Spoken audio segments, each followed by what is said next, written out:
نابتس تسقللنا هاليلويا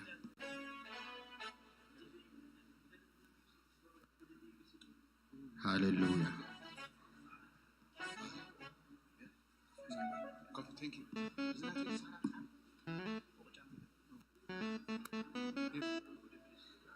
نابتس زردأنا بخبر تصوعنا هاليلويا كمسجنا كامس يالله والله هاليلويا كمسجنا كامس يالله سلاز دقف كان سلاز ردا خاني سلاز بزح كاني أملاخي كمسجنا كامس يالله هاليلويا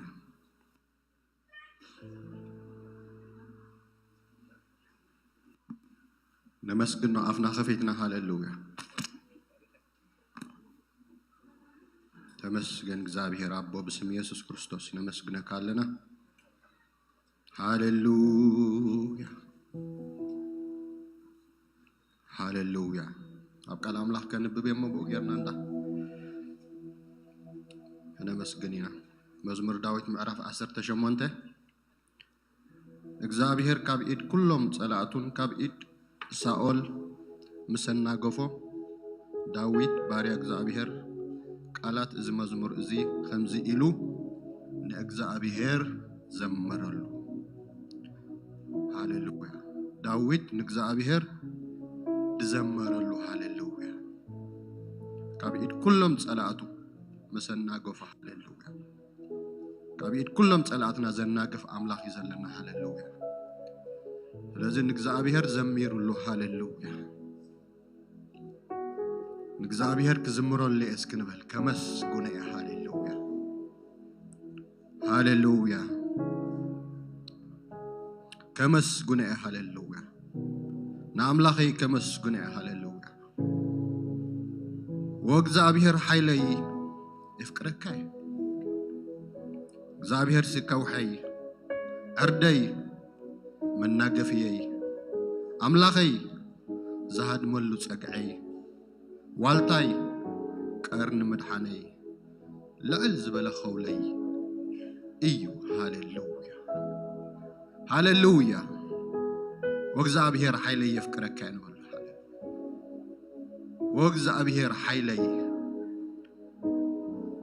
يفكرك كاي هاليلويا كاوش تلبي يفكرك كاي هاليلويا وغزابير حيلي يفكرك كاي بل وزغالز هاليلويا يفكرك هاليلويا علفا كله يفكرك هاليلويا يفكرك هاليلويا هاليلويا هاليلويا هاليلويا هاليلويا تفكرني ها يفكرك بلوا هاليلويا هاليلويا وغزابير حيلي يفكرك እግዚአብሔር ይፍቅረካ ይባሃል ሃሌሉያ ኢየሱስ ይፍቅረካ ይባሃል ሃሌሉያ አፍካ ከፊትካስ ይፍቅረካ ይባሃል ሃሌሉያ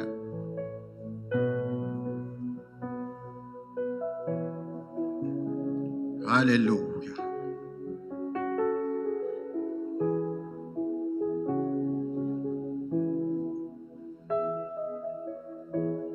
لما عالتي بزرف دزي فقرنا خنقل صلينا هاليلويا نقويتا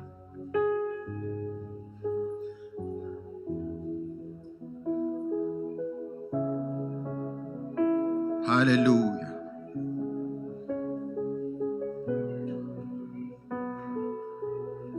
بقالاتكم قلتوا له يسوس يفكرك يقولوا هاليلويا وإግዚአብሔር يفكرك هاليلويا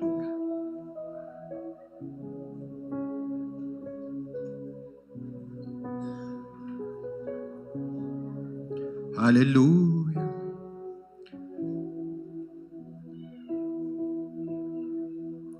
داويت نእግዚአብሔር ድዘመረሉ ሃሌሉያ عب قبر مسقبر له هاليلويا مسنا قفو هاليلويا زمرو مزموري هاليلويا مسردو هاليلويا مسبصحو هاليلويا وእግዚአብሔር حيلي يفكرك እግዚአብሔር ሲከውሐይ እርደይ መናገፍየይ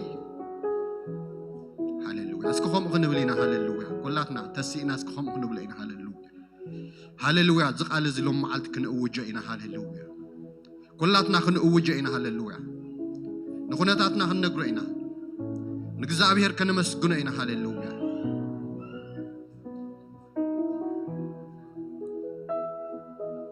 هاللويا بفقر تماريخنا هاللويا يداونا العلنا هاللويا وغزابير حيلي عويلنا كلاتنا هاللويا وغزابير حيلي عويلنا هاللويا كلاتنا هاللويا كم زي بلاي هاللويا مغنياتو غزابير اما اكلنا له نزا اما اكلنا زلو كنغرئنا كنزاربئنا هاللويا وغزابير حيلي افكركاي እግዚአብሔር ሲ ከውሐይ ዕርደይ መናገፍየይ አምላኸይ ዘሃድመሉ ጸግዐይ ዋልታይ ቀርኒ ምድሓነይ ልዕል ዝበለ ኸውለይ እዩ አሜን አሜን አሜን አሜን እግዚአብሔር ከውሕና ይሃለሉያ ተዛረቡ ወስክ እግዚአብሔር ከውሐይኻ عرديها مناقفيها زهاد ملو صقعيها هاللويا والتايها هاللويا يفكرك هاللويا عناقف كانيها ردي كانيها بصح كانيها هاللويا ابلعل تصاررتي لعل ابيل كانيها يمسغنك الله هاللويا قست صلاتي سيركايها يمسغنك الله مفنطراتات بتيخكايها يمسغنك الله أجمد بتاتيخ كايها يمسكنك الله يفكرك هاللويا يفكرك يسوع هاللويا يفكرك እግዚአብሔር አምላኬ ፍቅርኩም ግለጹ هاللويا هاللويا كوحيها عرديها بلوا هاللويا هاللويا هاللويا هاللويا هاللويا هاللويا صلماتي يزغفف كان السخايها ስለዚህ يمسكنك الله هاللويا هاللويا هاللويا نابت موسى زقبو እግዚአብሔር ተማሃለልኩሞ ካብ ጸላእተይ ደሓንኩ ሎሚ ካብ ጸላእቱ ዝድሕን ሰብ ኣሎ ሃሌሉያ ሎሚ ካብ ጸላእትኻ ክድሕን ኢኻ ሃሌሉያ ሃሌሉያ በጸባይ ናብ እግዚአብሔር ተማሃለልኩ ናብ አምላኸይ ኣእዌኹ ንሱውን ንሱ ድምፀይውን ኣብ መቅደሱ ንድምፀይ ካብ መቅደሱ ሰምዖ ኣውያተይ ናብ ቅድሚኡ ኣብ ኣእዛኑ ጽሒ ሃሌሉያ لما عالت تصولتنا مسجاننا كله أب እግዚአብሔር بتيه هاللويا ندمسنا كم مقدس سمعي وي هاللويا سمع كاي خاص كبلو هاللويا سمع كان خم يمسكنك كله دمس أي سمع كاي خم يمسكنك كله هاللويا دحين كان خم يمسكنك كله هاللويا هاللويا هاللويا هاللويا هاللويا يمسكنك الله قالكم يسمع هاللويا دمصكم يسمع هاللويا دمصكم يسمع هاللويا هاللويا أوياتي سمعك إخا هاللويا صلوتي سمعك إخا هاللويا دمصي سمعك إخا هاللويا سلازي يمسكنك الله هاللويا سلازي يمسكنك الله هاللويا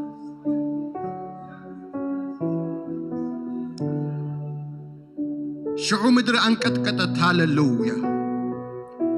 نسو نديري مو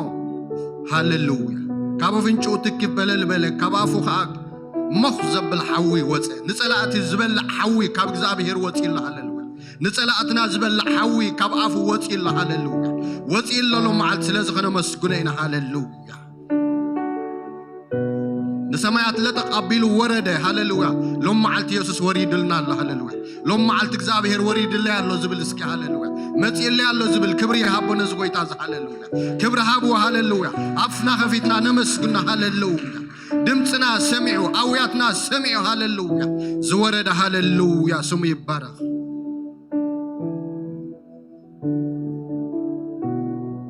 تمسكن ويتا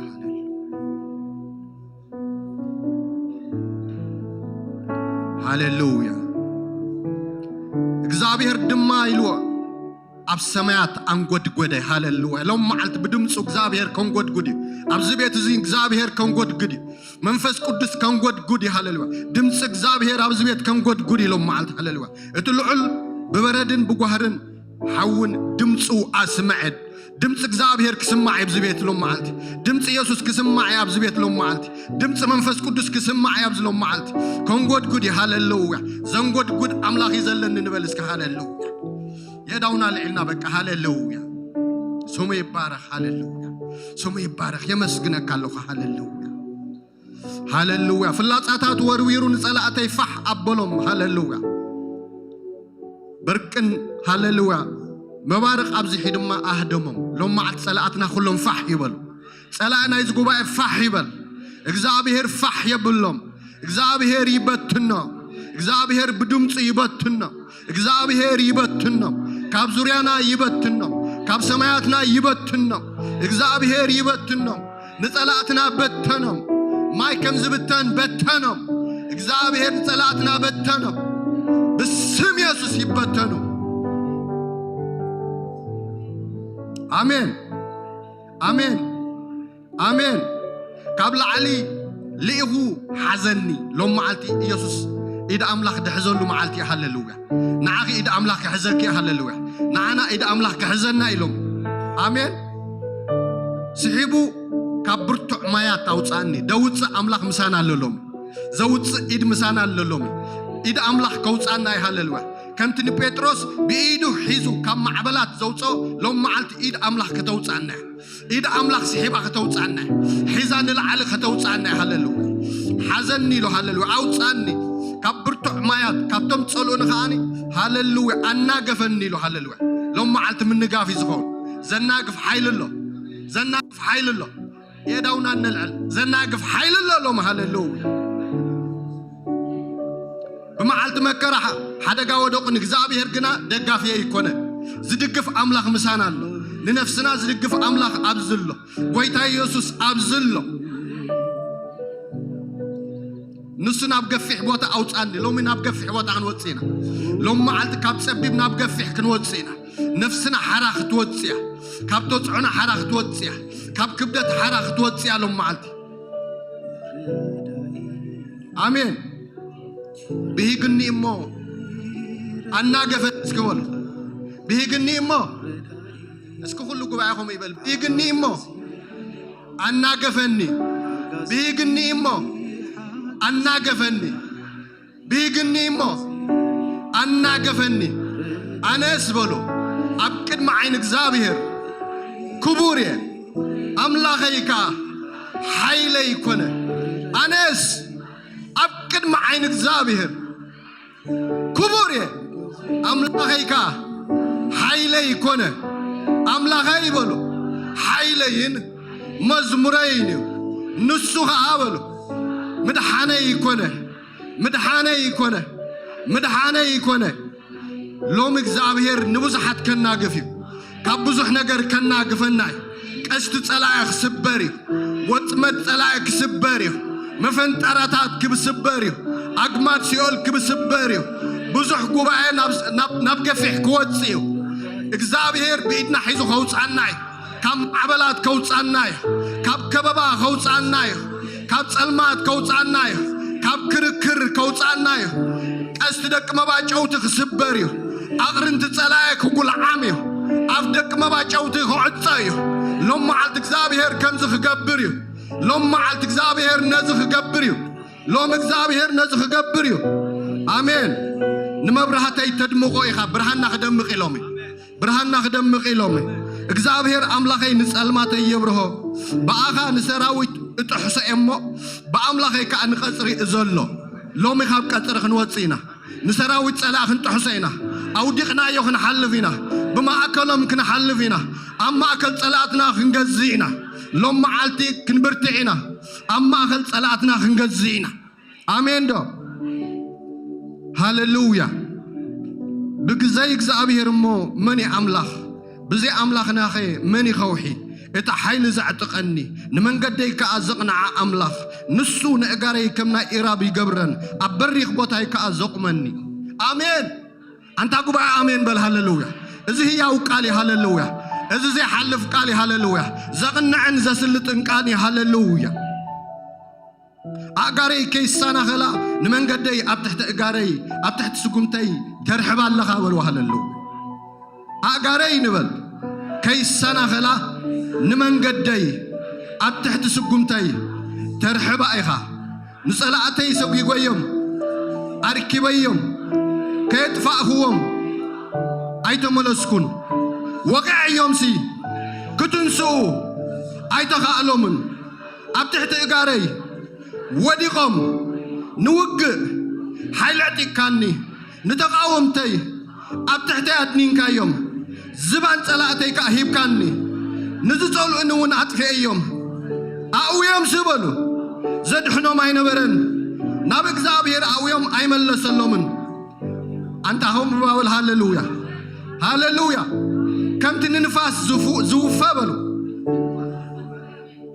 هاللويا حمد دقي سيوم كم تشكا من قد خستير يوم آمين آمين زابير هياوي كوحي بروخيهون أملاخ مدحانا إلا عليبل إتن حنا زفادي اللي نهزا بون زكزا اللي كاب صلاتي زو على النس أملاخيو أملاخيو إيوسوسيو إكزابيهريو نسمع خلنايو نسمع خلنايو كنا كفنا ما خلنايو كم حيال جقنا ما خلنايو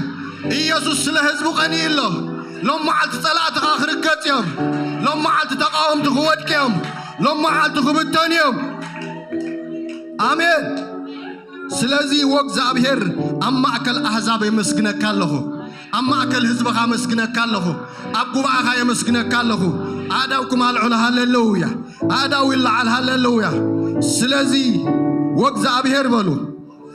أبقوا معها يمسكنا كاي نسم كاون كزمرو اللي قنعي له خزمره داسي لنا خزمره حرا خوينا خزمره قص كان نراخو خزمره إيد كان نراخو خزمره أبيت كا خزمره أما أخل حزبها خزمره نعبيت كا خزمره هاللويا خزمره نسم كا خودسه لعل كبلك نسغا عبيغا نسغا لعل غليغا نسغا قد مغليغا سعير كا تنسيغا أما أكل سنفات هيدا ليك كانه أما أكل موتات هيدا ليك كانه أما غابر هيدا ليك كانه كم زي اللغة هيدا ليك كانه مساء اللغة أبقوني اللغة أبقوا اللغة أبز محبر اللغة مس حزبك اللغة نسغا بعبيتك اللغة برديتك اللغة بقلصمك اللغة بملوء محرتك اللغة بالشايدنتك اللغة بقول لوهاتك اللغة بقول محرتك اللغة كم قدم كايها عيتلوتنيها تفكرنيها تفتونيها تحلونيها تقدس الليها نسغا حلاويها زقود لني يا بالليل قبل ما شغاته وعلني نبزع عرف له ما يتمرحني لنفسي نسغا تهدا هاللويا من تسمك الكاب من قد صدق تمرحني اذا املاخ زما اخلناي اذا هي وقيت ما اخلناي املاخنا هياوي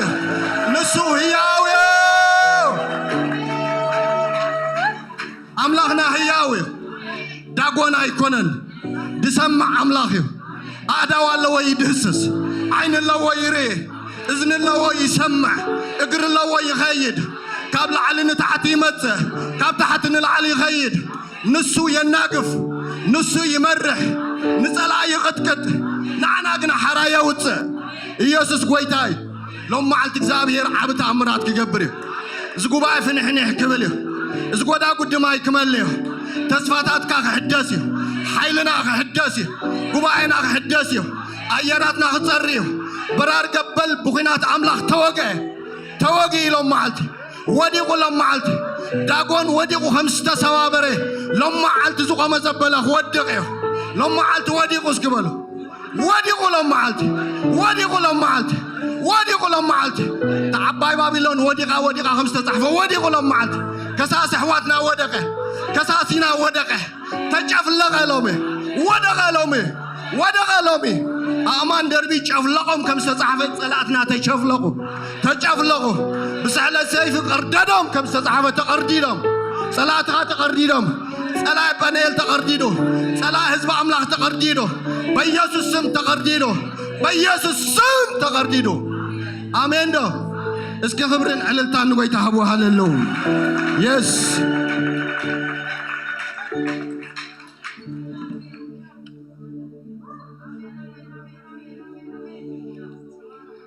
هاليلويا يسوس قويتاي هاليلويا ناي كبر نغس حجونا ما اخلنا ندليك علنا منفس قدوس نسخا ما اخلنا دمي كاتره هلاونت كان دلي منفس قدوس بزي باخا ولا حنتي يبلنا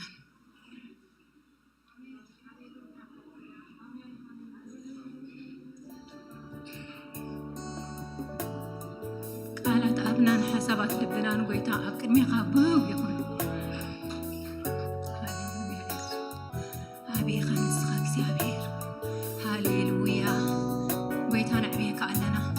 أما أكلنا نسخات راح ترى منفس قدوس نسخات راح دمي كاترى منفس قدوس سجان دم نسقي بل نسخات راح ترى هاليلويا ويتا نعبيك على ناكسيابير هاليلويا هاليلويا محرته أيتو ودأنمو الراس زيت أفعناس سكاك زيابيري هاليلويا محرت أملاح سلزل زحنا أبزي بيوت على ناكسيابيري بارا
ኣይትቆፃፀር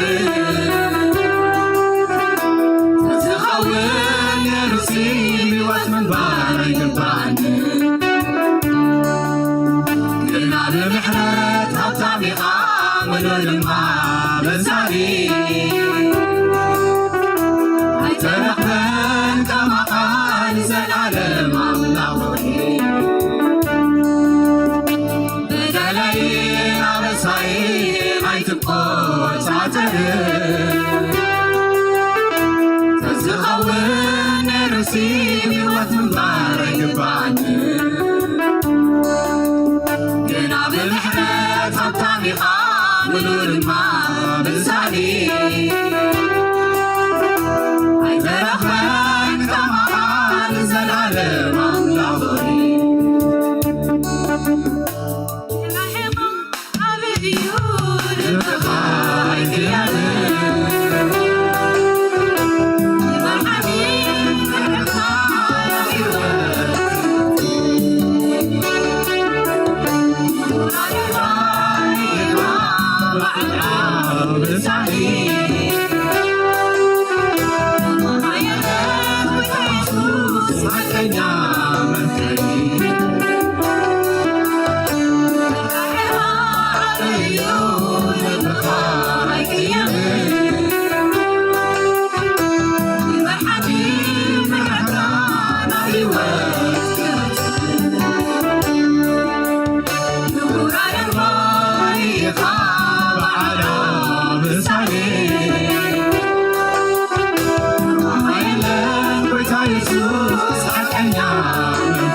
زرسلس تعدلي وزيز زرقا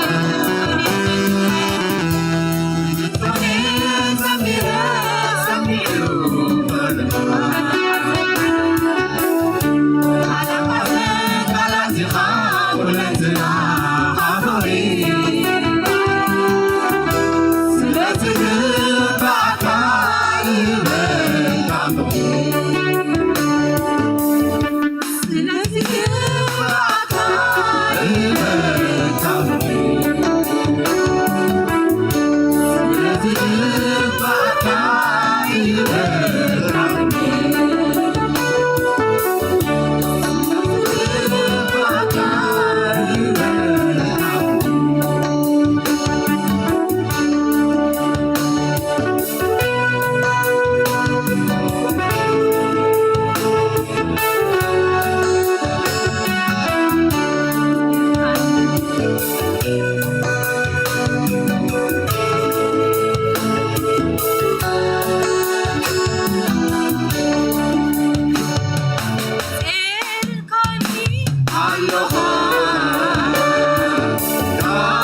كماني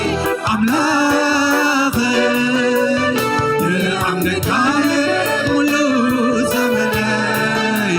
حقك حزن كم تساقرني عم فتنك تبتعني أمونيخا جماري ابنتي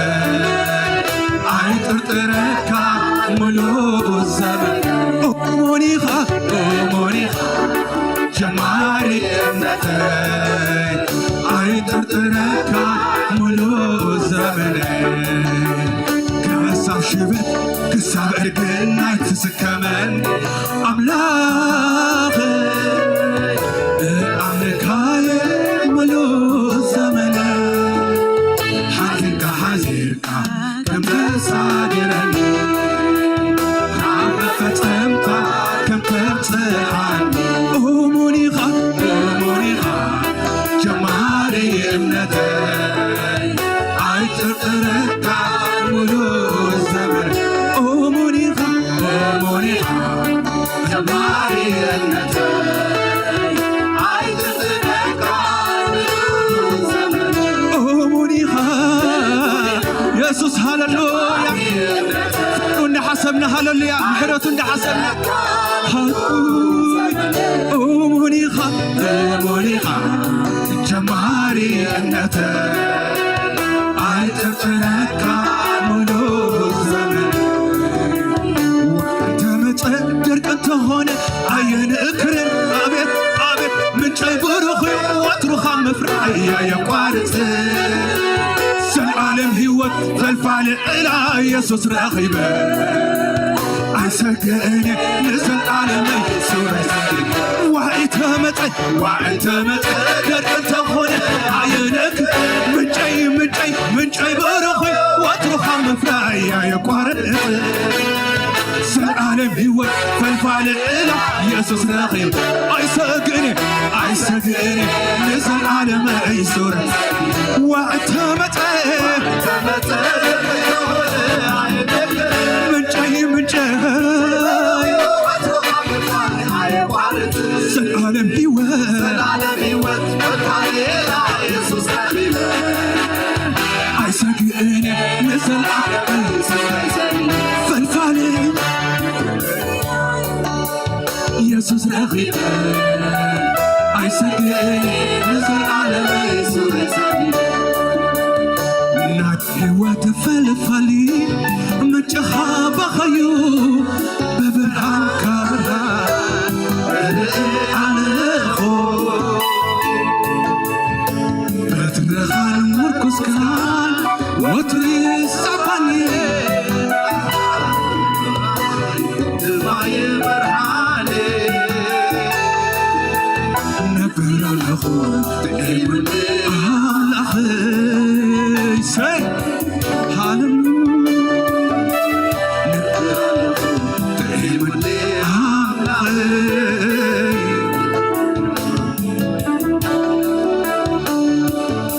حيل الله أبسمك حيل الله أبسمك حيل الله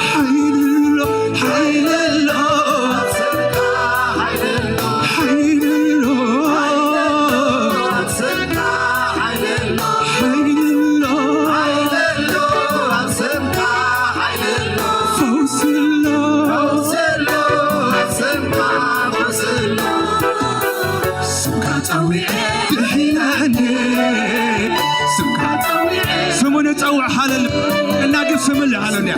ዘዕረፍ ስም አለ ወንስ ሃሌሉያ ሃሌሉያ ስምካ ጠዊዐ ስምካ ስምካ ስምካ ጠዊዐ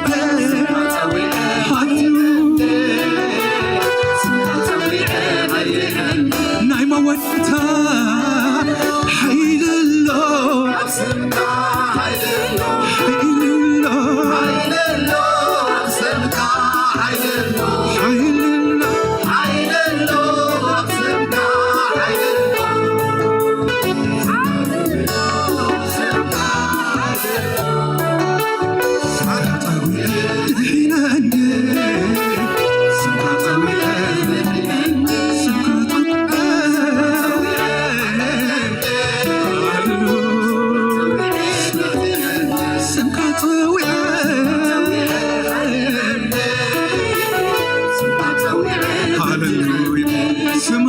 ይናገፍ ሃሌሉያ ስሙ ዝጽውዕ ይሳገር ሃሌሉያ ስሙ ኣብ ስሙ ኃይል ኣሎ ሃሌሉያ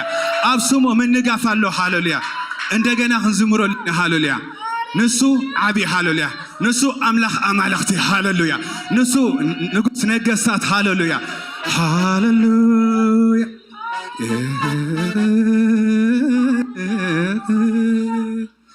ሃሌሉያ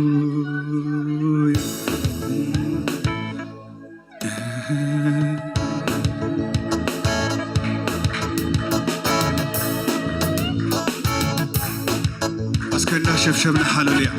ዝግባው አምልኾካ ከውዕዶ ሃሌሉያ አስተዲ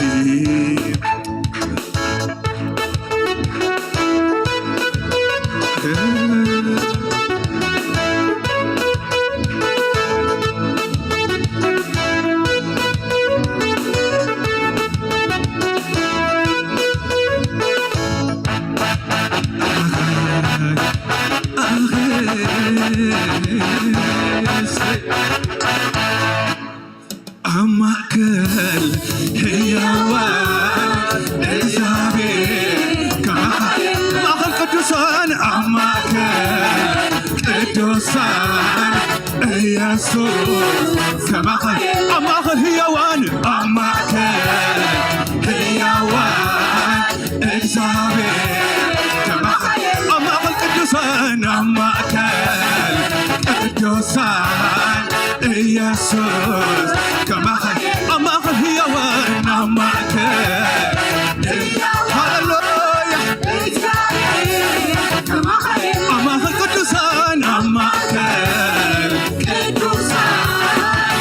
يسوع كماخل أماخل هيوان أماكل هاللويا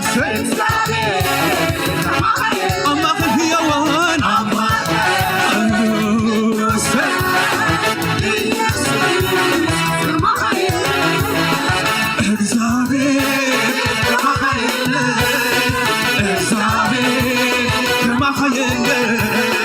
يا بالكان تودادري يا بالكان تمساسري يا بالكان تودادري يا بالكان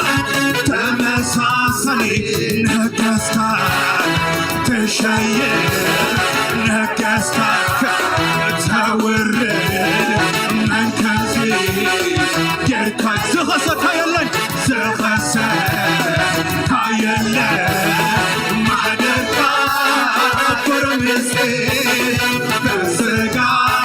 يا مدمر بزحك بزحك بزحك من نسيلو كفرتو خطركي كان وطركي معتو سرعة سرعة أمرو يبطل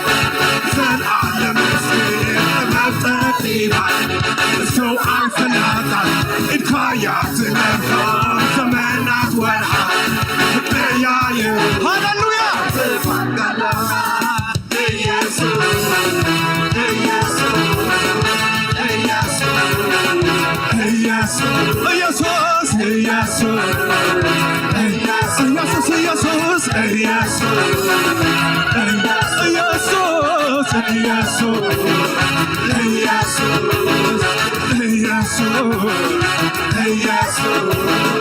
I'm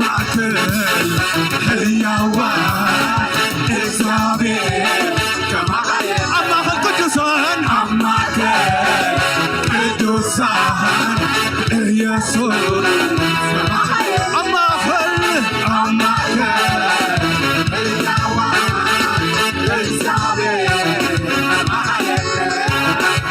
እግዚአብሔር ከማኸየለ የብልካን ተወዳዳሪ የብልካን ተመሳሳይ የብልካን ተወዳዳሪ የብልካን ተመሳሳይ ነገሥታት ትሸይር ነገሥታት ተወረከምዚ መንገምዚ ጌርካይሎ ዝመሰ ካየለ ማዕለርካ ቅርምስቴ በስጋ የምትርመ ብዙኃን ምንስሚዮ ከፈለቁታ ሞታኪባቶ አሰር አሰርካ አምሮረይነቶ ንሰቃ ለመስጤ ጥበብ ጠቢባን مسلو الفلاس إتايا تغثو عملنات ورحات إتايا يرو زفان كالونا يسوس يسوس يسوس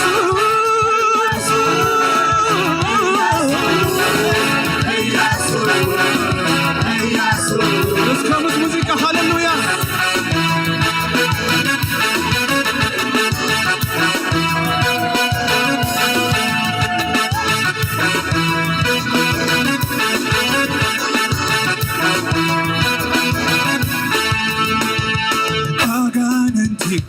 يقطعطلك يلك ماخا سيطان بعلو يقطعطلك يلك ماخا رتات كله يقطعطلك يلك ماخا سيل يسوع يسوع يسوع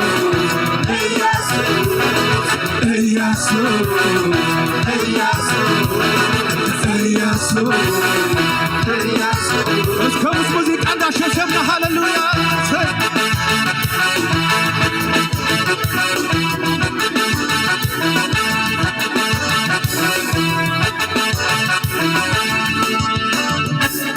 ኢየሱስ ኢየሱስ ደጋጊምና ተጠዋዕና የስምካ ደጋጊምና ተጠዋዕና የስምካ አይትገበንዮ አይትገበንዮ አይትገበንዮ አይትገበንዮ አይምናበንዮ አይምናበንዮ አይምናበንዮ ኢየሱስ ኢየሱስ ደጋጊምና ተጠዋዕና የስምካ ደጋጊምና ተጠዋዕና የስምካ አይትገበንዮ አይትገበንዮ አይምናበንዮ አይትገበንዮ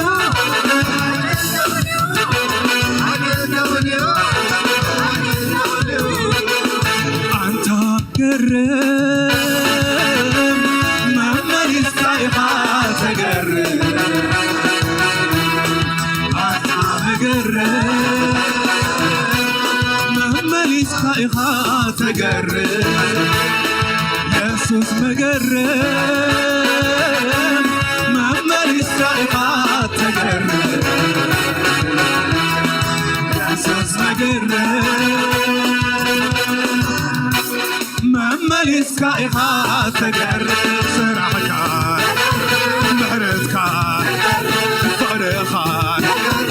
ዕቤትካ ኩሉ ሳዕኻ ኩሉ ሳዕኻ ኩሉ ሳዕ ተገርም ኩሉ ሳዕ ተገርም አሎ በሉ አሎ በሉ አሎ በሉ አሎ በሉ አሎ በሉ አሎ በሉ አሎ በሉ አሎ በሉ አሎ በሉ የለም ዝብልዎ አይን ሰናበድና የአብርሃም አምላክ አሎ የተለወጠ አሎ በሉ አሎ በሉ አሎ በሉ አሎ በሉ አሎ በሉ አሎ በሉ አሎ በሉ አሎ በሉ የለም ዝውር አይን ሰናበድና የአብርሃም አምላክ አሎ የተለወጠ አሎ በሉ አሎ በሉ አሎ በሉ አሎ በሉ ሶም ፋልዩ ዘውዘናይ ዝመቱ እልዓል ከበሮ አለሉ ጨጥሮ አልበሉ አልበሉ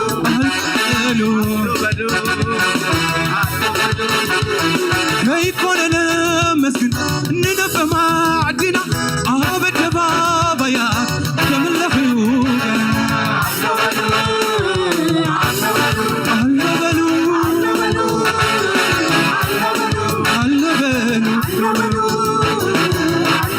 ሃሌሉያ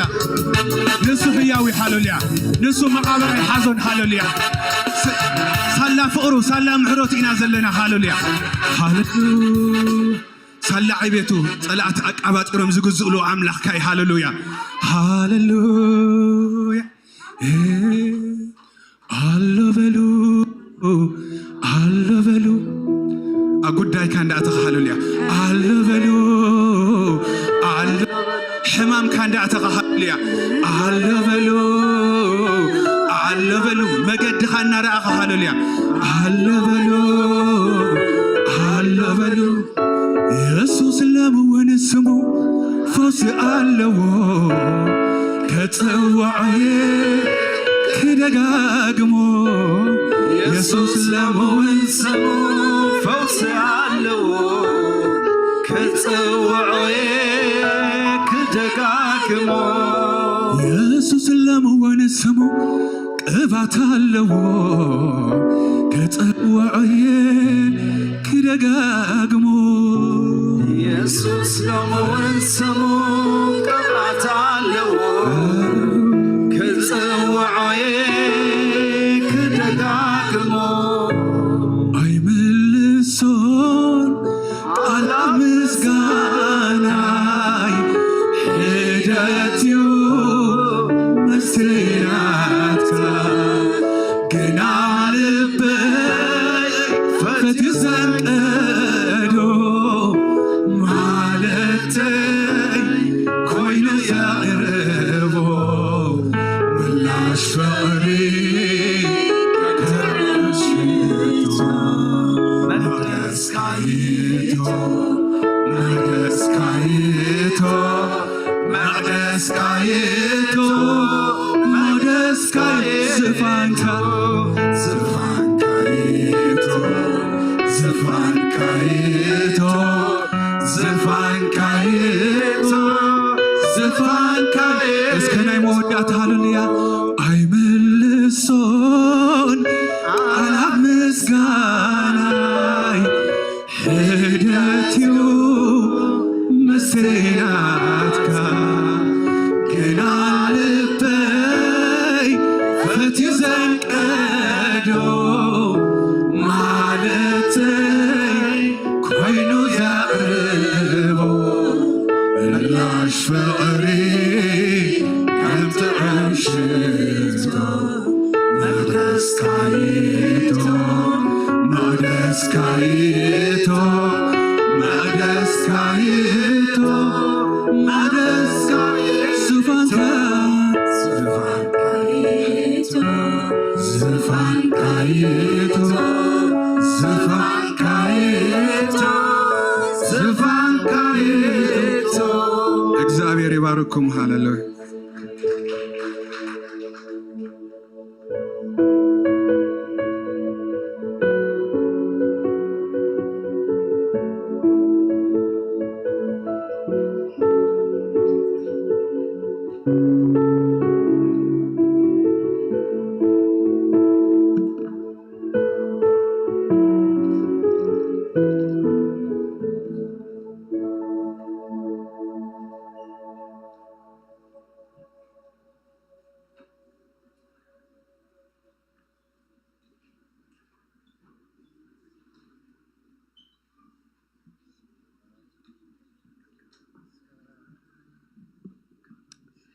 ሃሌሉያ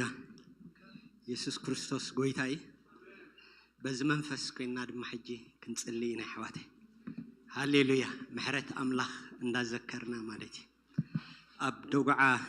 ኤርምያስ ከምዚ ዝብል ቃል አሎ እዚ አብ ልበይ እንብር ስለዚ ድማ ተስፋ እገብር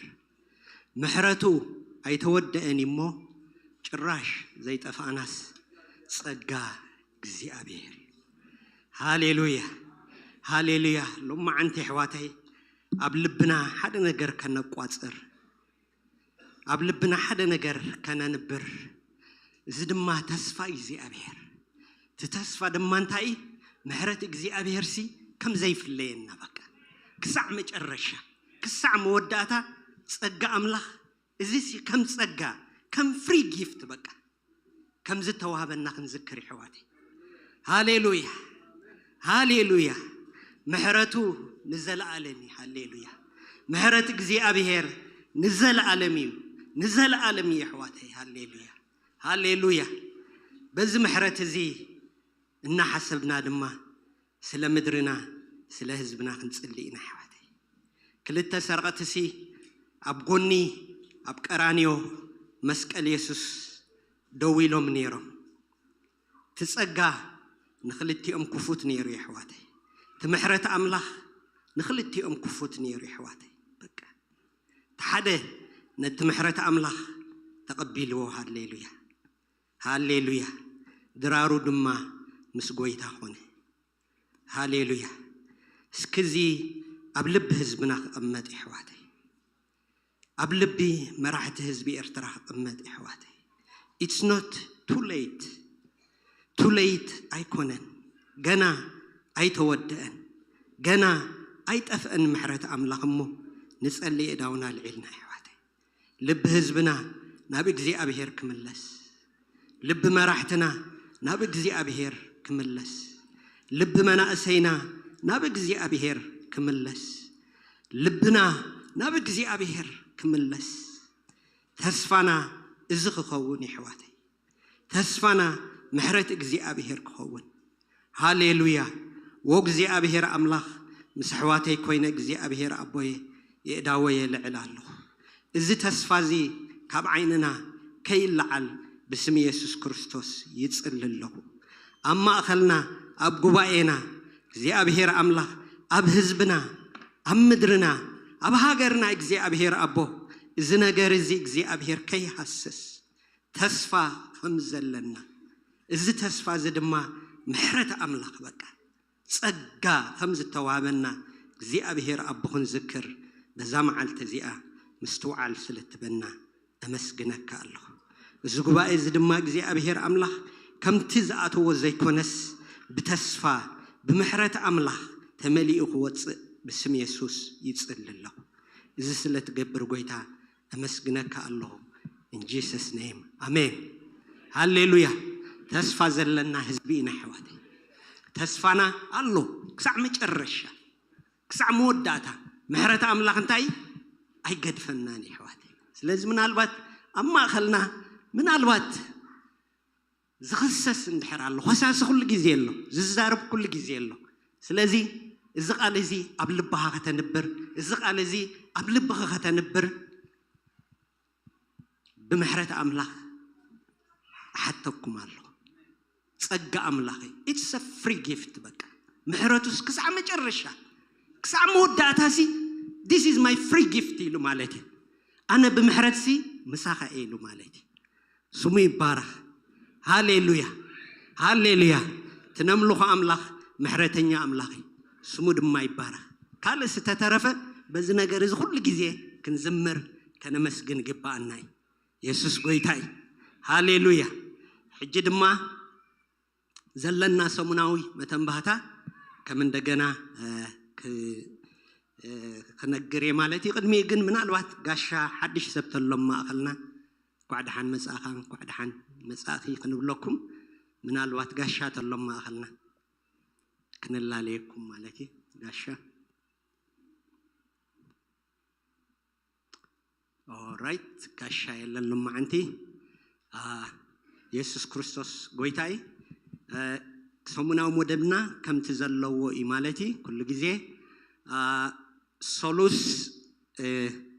ካብ ንግሆ ሰዓት 5 ፈረቓን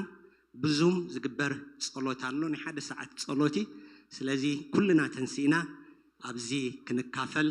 ከምኡ ድማ ዓርቢ ናይ ዙም ኣገልግሎት ካብ ንግሆ ሰዓት 5 ክሳብ ሰዓት 6 ብደቂ ኣንስትዮ ከዓ ጸሎት ኣብ ዙም ኣሎ ስለዚ ኩልና ኣብዚ ክንሳተፍ ማሕበር ኣምላኽ ትዕድም ኣላ ማለት እዩ ረቡዕ ናይ ወንጌል ኣገልግሎት ኣብ ዘሎ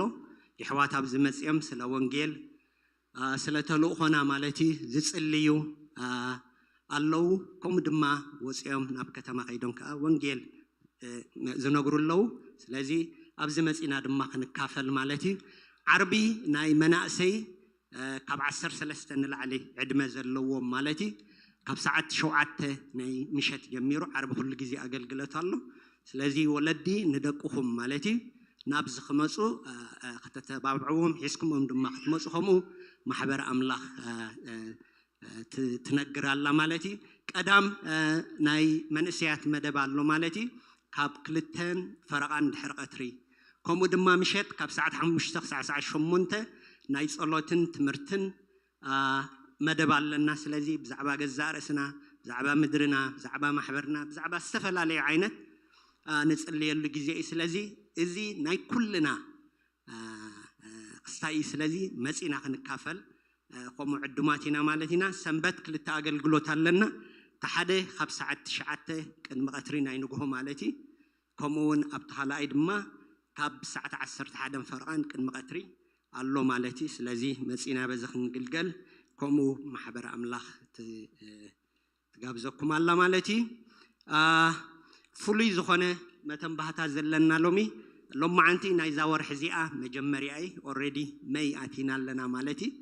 ስለዚ ሪሳይክል ኣብ ወርሒ መጀመርያ ሰንበት ናይ ወርሒ ኢና ንእክብ ስለዚ ምናልባት ሒዝኩም መጺኹም ድሕር ኣለኹም ኣብ ማኪና ገዲፍኩም ወይ ኣብዚ ማዕጾ ሒዝኩሞ ድሕር መጺኹም ትራክ ኣብቲ ኣላብታ ስግር ኣላ ስለዚ ዝኣከብኩሞ ሒዝኩሞ ዝመጻኹም ኣብኡ ከተራግፍዎ ማለት እዩ እዚ ድማ ነማእኸልና ዘለዉ ንረድኤት ንሓገዝ ንግዝያዊ ዝኾነ ሓገዝ ዝውዕል እዩ ስለዚ ታኒካ ኣይኒ ደርቢ ጎማ ኣይኒ ደርቢ ሪሳይክል ዝኾነ ነገር ነንብሮ ድሓር ኣኪብና ከዓ ናብ ዝነምፅኦ ማለት እዩ ከምኡ ድማ መይ 11 ትቕፅል ዘላ ሰንበት ማለት እዩ ማሕበራዊ ኣስተምህሮን ንቕሓትን ብዛዕባ ፓረንቲን ኤንድ ቴክኖሎጂ ዝብል ብዶክተር ፍቓዱ ካብ ኢትዮጵያን ኤቫንጀሊካን ቸርች ማለት እዩ ከምኡ ድማ ካልኦት ዕዱማት ኣለዉ ስለዚ ናይ ኣጋምሸት ሰዓት 6 ማለት እዩ ዝመጽ ዘሎ ሰንበት 6 PM ማለት እዩ ኩልና ኣብዚ መጺና ክንመሃር ክንፈልጥ ከምኡ ማሕበር ኣምላኽ ትጋብዝ ኣላ ማለት እዩ ካልእ I think ክንሲ ዘሎ ዝተረፈሎ ሰለ ሰኔን ስለዚ እግዚአብሔር ይባርኽኩም ሕጂ ድማ yes ፓስተር ሙሴ ገይሹ ኣሎ ማለት እዩ ስለዚ ኣብ ናይ ሕብረት ካናዳ ገይሹሎ ስለዚ ኩልና ኣብቲ ዝኸዶ እግዚአብሔር ቀቅድሚኡ ክወፅእ ብጸሎትና ክንዝክሮ ከምኡ ማሕበር ኣምላኽ ተተሓሳስበኩም ማለት እዩ ሕጂ ብዛዕባ ሞባእን ዕሸርን ምስ ኤድ ሓፍትና ኮይና ክንጽልይ ኢና thank you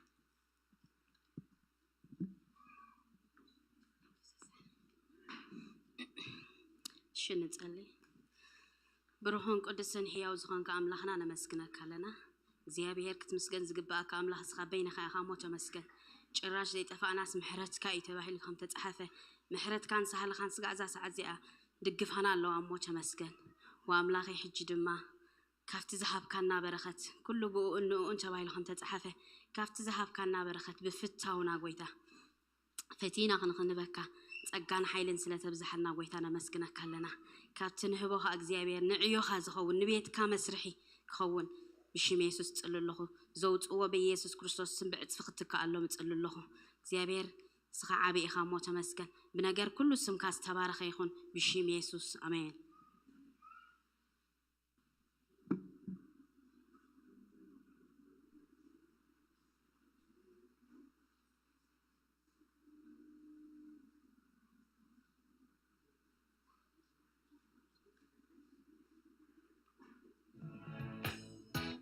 أدبام لخام أسيبل سنايو تبتي بعي ودهون كل وحلو تاتو عمسكينة عي تكفون عبيون رتو كأنمي أنا حالفة يتصبق الليل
እግዚአብሔር ይመስገን ኢየሱስ ጌታዬ ከመይ ጸኒሕኩም ኩሉ ሰላም ዲ ኩሉ ጽብቕ ዲ ክብሪ ኩሉን አምላኽ ይኹን ኢየሱስ ጌታዬ እግዚአብሔር ይመስገን እስኪ መጽሐፍ ቅዱስ ከነውጽኢናሞ ከነንብቢና ክልተ ቦታ አብራይ ዮሐንስ ምዕራፍ 1 ካብ 1 ስጋብ 8 ኣብ ካልኣይ ድማ ራእይ ዮሐንስ ምዕራፍ 3 ካብ 7 ስጋብ 13 ዘሎ ከነንብቢና እግዚአብሔር ይመስገን እንድሕር ሒዝኩሞ ኮይንኩም ካብ ዘለናየ ንኽብሪ ቃል ኣምላኽ ደው ክልወዲና ኣቦ ከነንብቢና ክብርና ኣምላኽ ይኹን እግዚአብሔር ይመስገን ኢየሱስ ጌታዬ praise God አራይ እንድሕር ኣውፂና ኮይና ራእይ ዮሐንስ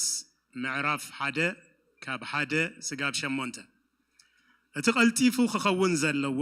ንባረቱ ምእንቲ ከርእዮም ኢሉ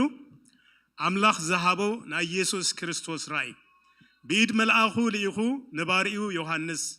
ኣርኣዮ ንሱ ንቃል ኣምላኽን ንምስክር ኢየሱስ ክርስቶስን ነቲ ዝረኣዮ ዘበለ ኩሉ መስኪሩሎ እቲ ዘመን ቀረባይ እሞ እቲ ነዚ ቃል ትንቢት እዚ ዘንብብን እቶም ዝሰምዕዎን ነቲ ኣብኡ ተጻሒፉ ዘሎ እውን ዝሕልውዎን ብፁዓን እዮም ዮሐንስ ነተን ኣብ እስያ ዘለዋ 7 ማሕበራት ካብቲ ዘሎን ዝመፅን ካብቶም ኣብ ቅድሚ ዙፋኑ ዘለው 7 መናፍስትን ካብቲ እሙን ምስክርን በኽሪ ምውታት ርእሲ ነገስታት ምድሪ ዝኾነ ኢየሱስ ክርስቶስ ከኣ ጸጋን ሰላምን ምሳኻትኩም ይኹን ንዑ ነቲ ዘፍቅረና ዘሎ ካብ ኃጢአትና እውን ብደሙ ዝሓጸበና ንእግዚአብሔር አቡ መንግስትን ካህናትን ክንኮኖ ዝገበረና ክብርን ስልጣንን ንዘላለም ዓለም ንዑ ይኹን አሜን እነሆ በደመና መጽእ አሎ ኩለና ዓይንቲ እቶም ዝወግእዎ ኸ ክሪእዎ እዮም ብዘሎ ዓሌትን ምድርን እውን ክበኺሉ እዮም እወ አሜን አልፋን ኦሜጋን አነ ይብልቲ ዘሎን ዝነበረን ዝመጽእ ኩሉ ዝኽእልን እግዚአብሔር አምላኽ ኣብ 3 ካብ 7 ስጋብ 13 ድማ ከነንብቦ ኢና መልእኽቲ ናብ ቤተ ክርስቲያን ፊላዴልፊያ ናብ መልአኽ ፊላዴልፊያ እውን ጽሓፍ እቲ ቅዱስ ሓቀኛ መሮሕ ዳዊት ዘለዎ ንሱ ምስ ከፈተ ሓደ እኳ ዘይዓጹ ንሱ ምስ ዓጽወ ኸ ሓደ እኳ ዘይከፍት ከምዚ ይብል ኣሎ ንግብርኻ ፈልጦ ኣለኹ ዓቕምኻ ሂደት እዩ ንቃለይ ሓሊኻዮ ንሰመይ እውን ኣይከሓድካዮን እሞ እንሆ ሓደ እኳ ክዓጽዎ ዘይክእል ክፉት ደገ ሂበካ ኣለኹ እንሆ እቶም እነሆ ካብቶም አይሁዲና ዝብሉ ማሕበር ሰይጣን ግናኸ ይሕሱ አለው እምበር አይሁድሲ ዘይኮኑ እበካለሁ እነሆ ንሳቶም ከም ዝመጹን አቀድሜ እግርኻ ከም ዝሰግዱን አነኻ ከም ዘፍቀርክኻውን ከም ዝፈልጡን ክገብሮሜ ንቃል ትዕግስተይ ስለ ዝሓለኻዮ አነ ድማ ካብታ ነቶም ኣብ ምድሪ ዝነብሩ ክፍትኖም ናብ ኩሉ ዓለም እትመጽእ ሰዓት ፈተና ክሕልወካ ቀልጢፈ መጽእ ኣለኹ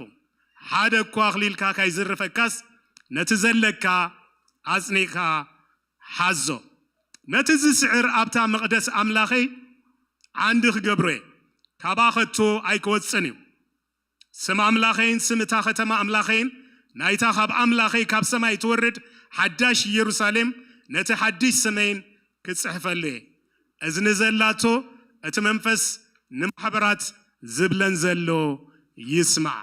ኢየሱስ ጌታ ክንጸልይና ክብሪ ኩሉና ኣምላኽ ይኹን እግዚአብሔር ነመስግነካ ኣለና ክብሪ ኩሉና ባኻ ነምጽእ ኣለና እግዚአብሔር በዛ መዓልቲ ድማ እግዚአብሔር ነፍስ ወከፍና ንስኻ ክትዛረበና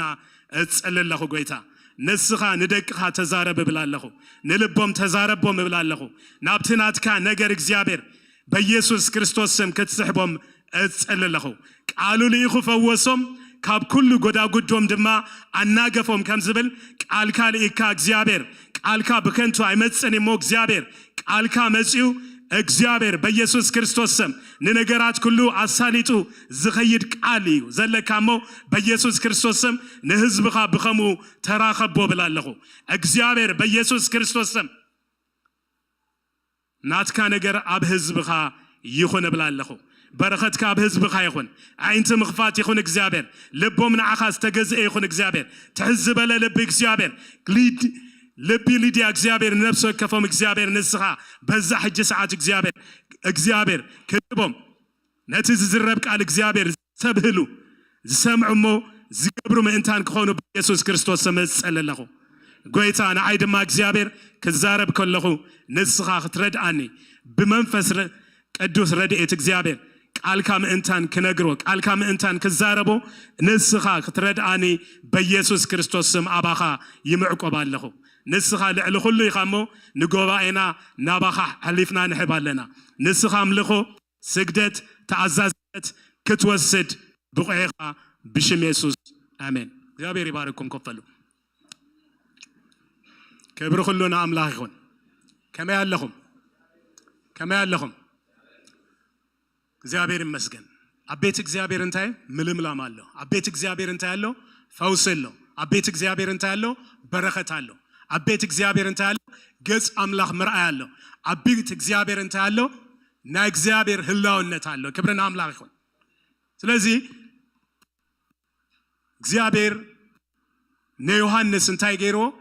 መጽይዎ ክብርና አምላኽ ይሁን ነዮሐንስ ክመጽእ ከሎ እንታይ ኮይኑ እንድሕሪልና ናይ እግዚአብሔር ፕሬዘንስ ክመጽእ ከሎ እንታይ ዝገብር ንሕና ክንቆጻጸሮ ዘይንኽእል ፓወር ኣብ ልዕለና ይቕመጥ ክብርና ኣምላኽ ይኹን ንሱ ከም ዝደልዮ እንታይ ክገብረና ክቃኔና ክወስደና ምእንታንሲ እንታይ ይገብር እቲ መንፈሱ ክመጽእ ከሎሲ ዮሐንስ እንታይ ኮንኩ ኢሉ ኣብ ጳጥሞስ ደሴት ከሎሲ እንታይ ምስ መጽኦ እቲ መንፈስ ምስ ተራኸቦሲ ከሙት ኮንኩ ኢሉ ዳሓር እንታይ ኮይኑ ነዘን ንሸውዓተ ማሕበራት ዝኸውን መልእኽቲ ዮሐንስ እንታይ ኮይኑ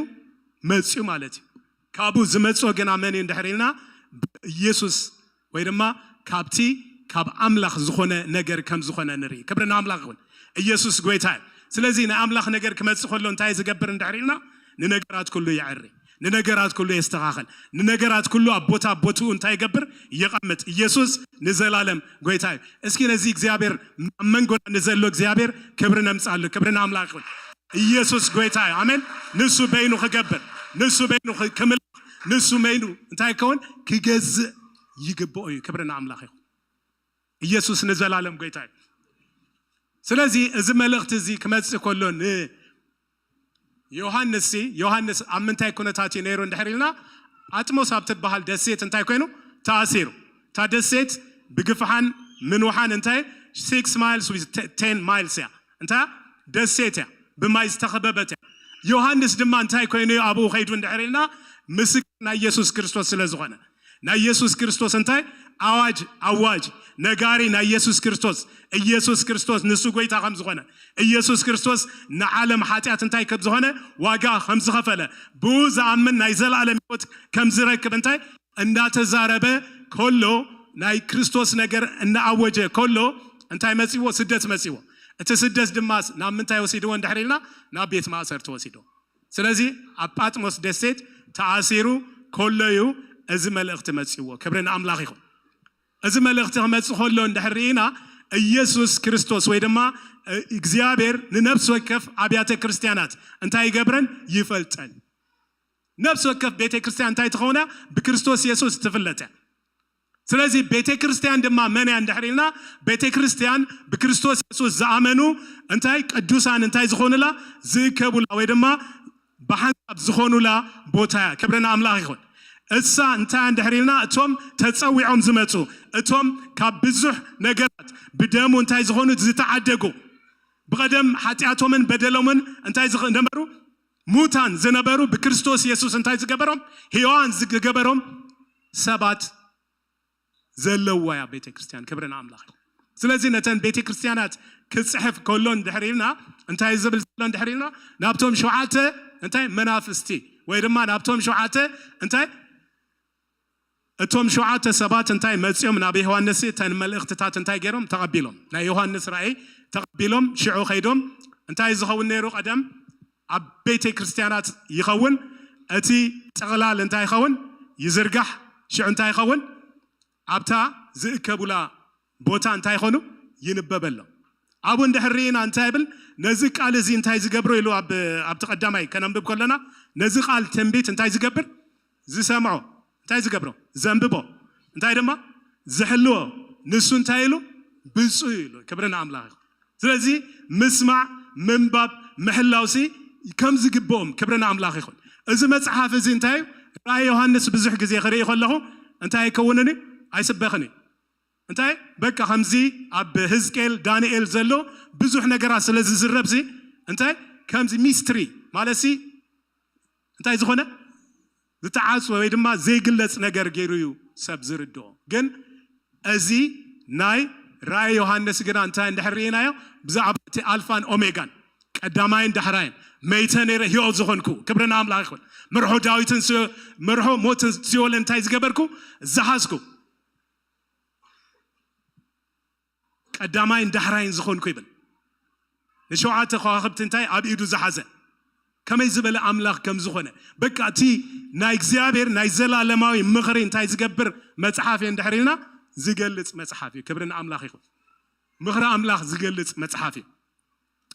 ስለዚ ኣብዚ ክንሪኦ እንድሕር ኮይና ናብታ ማሕበር ክዛረብ ከሎ ነተን ማሕበራሲ ዝተፈላለዩ ነገር ኢየሱስ ክሪኤን ከሎ ነተን ሸውዓተ ማሕበራሲ እንታይ ንሱ ልብን ኩላሊትን ዝፍትሽን ዝምርምርን አምላኽ ስለዝኾነ ንነፍስ ወከፍ ማሕበረሰብ እንታይ ገይሮን እቲ ዘለወን ነገር ተዛሪቦ ዘለወን ነገር ይፈልጡ ይብል ጎይታ ክዛረብ ከሎሲ እንታይ ከም ዘለኩም ፈልጡ እንታይ ከም ዘለኩም እዚ ፈሊጥ እዚ ረኺበልካ ኣለኹ እዚ ድማ ተረኺቡልካ ኣለኹ እዚ ድማ ሪኤልካ ኣለኹ ተመለስ ተነሳሕ እንተ ዘይኮነስ ነቲ ቃዋሚ ቀንደልክ እንታይ ካኻ ዝብሎ ብዙሕ ነገራት ዝዛረበን ነዘን ኣብያተ ክርስቲያናት ንምንታይ እንድሕሪልና ግና ሓደ ዕላማ እዩ ዘለዎ ጎይታ ክብርን አምላኽ ይኹን ነፍሲ ወከፍ ሰብ እንታይ ክኸውን ክምለስ ነፍሲ ወከፍ ክድሕን ዝፈቱ አምላኽ እዩ ዘለና ክብርን አምላኽ ይኹን ብኸምኡ እንታይ ክኸውን ክጠፍእ ዘይደሊ አምላኽ እዩ ዘለና ኢየሱስ ጎይታ ክብሪ ኩሉና አምላኽ ይኹን ስለዚ እተን ማሕበራት ክዛረበን ከሎ እንድሕሪና ታደለያ ዘለኹ ሓንቲ ማሕበራ ክንሪኣ ዝደለየ ዘለኹ ግን ናብተን ማሕበራት ክንከይድ ከለና ነተን ሸውዓተ ማሕበራት ዝመፀ መልእኽቲ እዩ ክመጽእ ከሎ ጎይታ ዝረአዮ ጎይታ ዝተዓዘቦ ጎይታ ኣብተን ማሕበራት ዝረኸቦ ነገር እዩ ዝዛረብ ዘሎ ኣብ ኤፌሶን ክጅምር ከሎ ኤፌሶን ሲ እንታይ ኮይና እንድሕሪልና ኤፌሶን ነቲ ቀዳማይ ፍቕራ ሓዲጋ እንታይ ኮይና ነቲ ቀዳማይ ፍቕራ ሓዲጋ እዚ ረኺበልክ ኣለኹ ይብላ ኢየሱስ ጎይታ አሜን ግና ነታ ቀዳመይቲ ፍቕርኻ ሓዲግካ ኢኻ እሞ እዚ ረኺበልካ ኣለኹ እንታይ ዝብል እዚ ተረኺቡልካ ኣሎ استفلالي نجارات جيوتاسي انتاي زجبر نحنا منفس أملاخ سلزلنا نمنفس أملاخ دما بمنفس أملاخ غيرنا انتاي نكون نمرمرو ما يدم زخون بيريتي زلنا كبرنا أملاخ يكون እግዚአብሔር ንነፍስ ወከፍና ሲዛረብ ተመስማዓን መምላስን ግን ረኺበልካ ኣለኹ ኽበልከሎ ኦዚያ ተረኺባ እዚኣ እንታይ ይገብራለኒ ዘይደልያ ስለ ዝኾነ ጎይታ ከልግሳለኒ እዚ ድማ ጽቡቕ ረኺበልካ ኣለኹ ኦኬ እዚ ድማ እንታይ ክኸውን ኣለኹ ቀጽሎለኒ እንዳበልና ክንከይድ ኣብዚ ንኤፌሶን ቤተክርስቲያን ክዛረብ ከሎሲ ኣብኡ ኣብቲ ቤተክርስቲያን እንታይ ዝኾኑ ታ ቤተክርስቲያን ከተራይ ከላሲ ላቭለስ ቸርች ወይ ድማ ፍቅሪ ዘይብላ ኮይና መጀመሪያ ዝነበራ ፍቅራስ እንታይ ገይራ ሓዲጋ እቲ ዝነበራ ንጎይታ ዝነበራ ፍቅሪ እንታይ ኮይና ገዲፋቶ ስለዚ እዚ ነገር እዚ እንታይ ረኺበለኹ ኢልዋ ጎይታ እምባርሲ ካበይ ከም ዝወደካ እንታይ ግበር ዘክር ኢሉ እሞ እንታይ ግበር ተነሳ ሕጂ ካበይ ወዲካ ዘለኻ የርእካ ኣለኹ ካብ ፍቅሪ ወዲካ ኣለኻ ስለዚ እንታይ ግበር ወዲካ ኣለኻ ካብቲ ዝወደካዮ እንታይ ክትከውን ክትንሲ ይግባእካዮ ክትመለስ ይግባእካዮ ክትመጽእ ናብቲ ቀዳማይ ፍቅሪ ክትመጽእ ይግባእካዮ ኢሉሲ ንኤፌሶን ቤተክርስቲያን ይዛረባ ማለት እዩ እንድሕር ዘይተነሲሕካ ግና ነቲ ቋሚ ቀንዴል ካብቲ ስፍሩ እንታይ ክገብረ ከዝብሎ ወይ ድማ ከልግሶ ኢሉ ኢየሱስ ጎይታ እታ ካልአይቲ ቤተክርስቲያን ድማ ዝጽሓፈላ እዚኦም እንታይ ነቐፋ ዝተረኽበን ቤተክርስቲያናት ሓሙሽተ ነቐፋ እንታይ ጎይታ ክርኢ ከሎሲ ሰብ እግዚአብሔር ዝሪኦሲ ከምቲ ሰብ ዝሪኦ ኣይኮነን ሰብ እንታይ ዝርኢ ደገ ዝርኢ ጎይታ ግና እንታይ ይርኢ ልቢ ይርኢ ሕጂ ልቢ ክርኢ ከሎ ጎይታ እንታይ ይገብራሎ እንታይ ንገብራለና ካበይ ኣለና ኣበይ ንኸይድ ኣለና እንታይ ንገብራለና ኩሉሲ እንታይ ኣብ ጎይታ ኩሉ ነገር ግልጽ እዩ ክብርና ኣምላኽ ይኹን ዛ ቤተክርስቲያን ድማ ምስራያሲ ዝረኺበለኹ ስለዚ እንታይ ኩን ተመለስ ናብ ቀደም ፍቅርኻ ተመለስ ናብቲ ቀዳማይ ነገርካ ተመለስ እንዳበለ ይዛረብ ማለት እዩ ካልአይቲ ድማ እንታይ ማሕበር ጴርጋሞስ እዛ ማሕበር ጴርጋሞስ እንታይ the compromising church እንታይ ትገብር ነተሓቅሲ እንታይ ትገብሮ ተመቻምቾ ወይ ድማ እንታይ ዝበሃል ብትግርኛ ከምዚ ኣብ ሓደ ቦታ ዘይትጸንዕ ማለሲ ናብዝን ናብትን ትብል compromising church እንታይ ትኸውን ኣው ክዛረብ ከሎ እንታይ ኢሉ መሲልኩም ምህሮ ኒቆላውያን ንምህሮ ናይ ምንታይ ዘለዋ ኒቆላውያን ዘለዋ ምህሮ በልዓም ዘለዋ ብዙሕ ነገራት ዘለዋ ምህሮ በልዓም እንታይ እንድሕሪና ምህሮ በልዓም ነቲ ናይ እግዚአብሔር ነገር እንታይ ዝገብር ናይ እግዚአብሔር ህዝብ እንታይ ኮኑ ክስሕቱ እንታይ ክገብሩ ኣብ ዘይኮነ ክስታይ ክርከቡ ዝገብር ምህሮ እንታይ ዝኸውን እንድሕሪና ብብዙሕ መገዲ ባላቅሲ ንበልዓም እንታይ ኢልዎ ቃርገመለይ ንህዝብ ኣምላኽ ረገመለይ ሞ እንታይ ይኾኑ በቃ ብዙሕ ነገራት ኣምፂ ገንዘብ ኣምፂሉ ገላ ኣምፂሉ እሱ ግን ክረግም ክብል ከሎ እንታይ ይገብር ናይ እግዚአብሔር ክስታይ መጽሙ እዚኦም ዝተባረኹዮም ከመይ ክስታዮም ገለ እንዳበለ እንታይ ይገብር ይዛረብ ግን እንታይ ታክስታይ ምኸዲ ይኹሉ ተኣድጊ ከይተረፈሲ ነቲ ጽላለ ናይቲ ነቢ እንታይ ገበረቱ ዓገተቶ በአድግ እግዚአብሔር ዝተዛረበሉ ቀዳማይ ቦታ እንድሕሪና አበይ እንድሕሪና ነዚ በልዓም ዝበሃል እንታይ ክገብሮ ክመልሶ ስለዝደለይ ናይ በልዓም ትምህርቲ እንታይ እንድሕሪና ነቲ ናይ ኣምላኽ ህዝብሲ ኣብ ዘይከውን ነገራት እንታይ ዝኸውን ዘእቱ ምስ ኣህዛብ እንታይ ክኸውን ክቀላቀል ወይ ድማ ማሳታቶን ክምርዓሞ እቲ ናይ እግዚአብሔር ኪዳን እንታይ ክኸውን ክፈርስ ዝገብር ምህሮ ሕጂ ነዚ ምህሮ እንታይ ኣለካ ኢሉ ነቲ ኣቅድሚ ደቂ እስራኤል መንሳተቲ ንምግባር ንጣዖት ተሓርደ ክበልዑን ክምንዝሩን ናይ ባላቅ እንታይ ዝገብሮ ዝምህሮ ምህሮ ንጣዖት ተሰወ ምንዝርና እዚ ትምህርቱ ናይ መን ናይ በልዓም ስለዚ እዚ እንታይ ገይሩሉ ማለት ትምህርቲ ኒቆላውያንም ረኺበልካ ኣለኹ ኢሎ ንማሕበር ቲያትራ ድማ ክዛረባ ከሎሲ the adulterous church ወይ ድማ እንታይ ዘማዊ ዝኾነት ቤተክርስቲያን ኢሎ ናገልገልተይ ከምንዝሩ ንጣዖት ተሰወ ክበልዑን እተምስ ተስተምሮምን ተስዕቶምን እንታይ ትገብር ዛ ቤተክርስቲያን ነቶም አገልገልተይ እንታይ ክገብሩ ከምንዝሩን ክስሕቱን ትገብር ቤተክርስቲያን ነይራ ስለዚ ጎይታ ክርኢ ከሎሲ እዚ ድማ ረኺበላ ኣለኹ ኢሉ ንመን ቲያትራ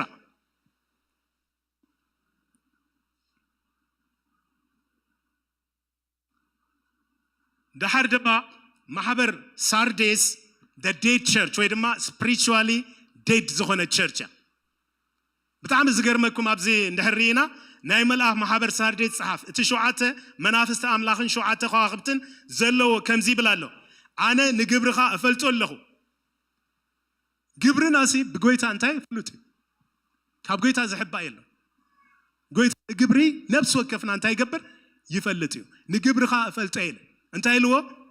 ህያው ተባሂልካ ትስመለኻ ግን ሙት ኢኻ ኢልዎ እንታይ ኮይኑ ይዝስ በቃ ህያው ኢና አውስ እንታይ ዝሆን እንደህሪልና አብዚያ አብ ሳርዴስ ተባሃል ቤተክርስቲያን በቃ ህያውነቶም ይዛረቡ ክሳ ይሆኑ ግን ጎይታ ኸሪዮም ኮሎ እንታይ ዴድ ዝሆነ ሙት እዩ እቲ ብራታቶም ህያውነት ወይ ድማ ህይወት ላይፍ ዘለዎ ነገር ዝመስሎምሲ አቅድሚ ጎይታ እንታይ ሙት ሆነ ነገር ሙት ይኻይሎ ግን ንስኻ ግን እንታይ ኻትብል ህያው የትብል ኣለኻ ግን እንታይ ኻ ሙት ይኻይሎ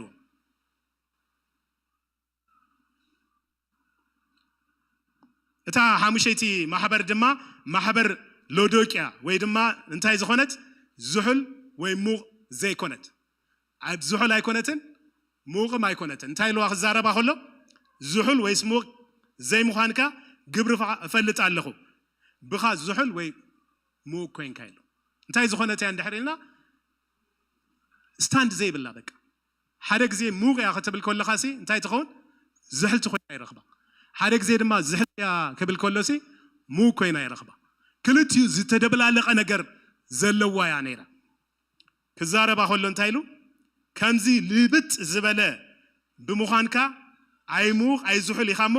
ካብ ኣፈይ ጡፍ ክብለልካየ ኢሉሲ ነተን ሓሙሽተ ማሕበራት እንታይ ኣምፅኡ መግናሕቲ ኣምፅኡን እንታይ ኣምፅኡለን መግናሕቲ እታ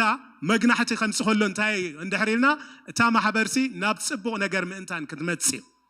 እንታይ ክትከውን ካብቲ ዝተዛረባ ነገር እንታይ ክትከውን ክትወፅእ ዝደሊ ጎይታ ኩሉ ግዜ ክብርና ኣምላኽ ይኹን እታ ሻዱሸይቲ ክልተ ዘይተነቕፋ ቤተክርስትያናት እታ ሻዱሸይቲ ሰሚርና ትበሃላ እዚኣ ድማ እንታይ እንድሕሪልና ሳፈሪንግ ቸርች ፀበባን ድኽነትን ዘለዋ እንታይ ዘለዋ ፀበባ ኣለዋ ድኽነት ኣለዋ በብዙሕ ፐርሲኪሽን ያ እንታይ ትገብር ትኸይድ እዛ ቤተክርስትያን ብዙሕ ነገር ዘለዋ ንጎይታ ከተብልሲ ብዙሕ ዋጋ ትኸፍል ቤተክርስትያን ድኽነት ኣለዋ ፀበባ ኣለዋ ግን ጎይታ ኸሪያ ከሎሲ እንታይ ልዋ መሰልኩም ዝገርም እቲ ክስታይ ናይ ጎይታ ኣጠማምታን ናይ ሰብ ኣጠማምታን ይፈላለዩ ጎይታ ኸሪያ ከሎ እንታይ ልዋ ግናኸ ሃብታም ኢኻ ኢሉ ፀበባ ኣሎ ድኽነት ኣሎ ንስኻ ቤተክርስቲያን መን ሰሚርና ግና ሃብታም ፀርፍቶም ኣይሁዲና ዝብሉ እንታይ ፀይሩ ብብዙሕ ነገራት ዝሓልፍ ቤተክርስቲያን ስለ ዝነበረ እንታይ ኢልዎ ሃብታም ኢልዎ ክብርና ኣምላኽ ይኹን ኢየሱስ ንዘላለም ጎይታ ስለዚ ሎሚ ክሪኦ ደለይ ዘለኹ ማሕበር ፊላዴልፊያ ማሕበር ፊላዴልፊያ ማለት ኣሕዋት ናይ ኣሕዋት ፍቕሪ ማለት እዩ ፊላዴልፊያ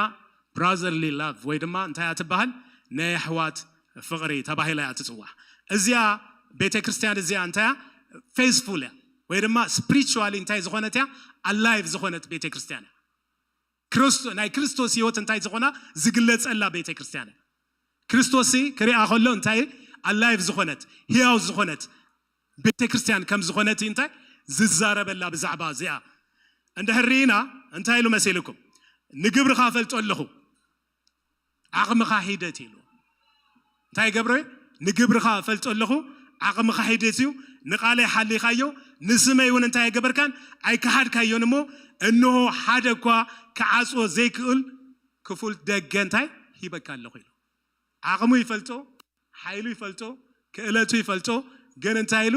በቃ እግዚአብሔር ሓይሉ እግዚአብሔር ዕርዱ እግዚአብሔር ፀግዑ ክርስቶስ እንታይ ከም ዝኾነ ናቱ ሓይል ከም ዝኾነ ዝተኣማመን ቤተክርስትያን በቃ ትውክልቱ ኣመነ ኣብ ጎይታ ዝኾነ ነገር ገይሩሲ እንታይ ዝብል ክብሪ ኩሉ ንጎይታ ዝህብ ቤተክርስትያን ክብርና ኣምላኽ ይኹን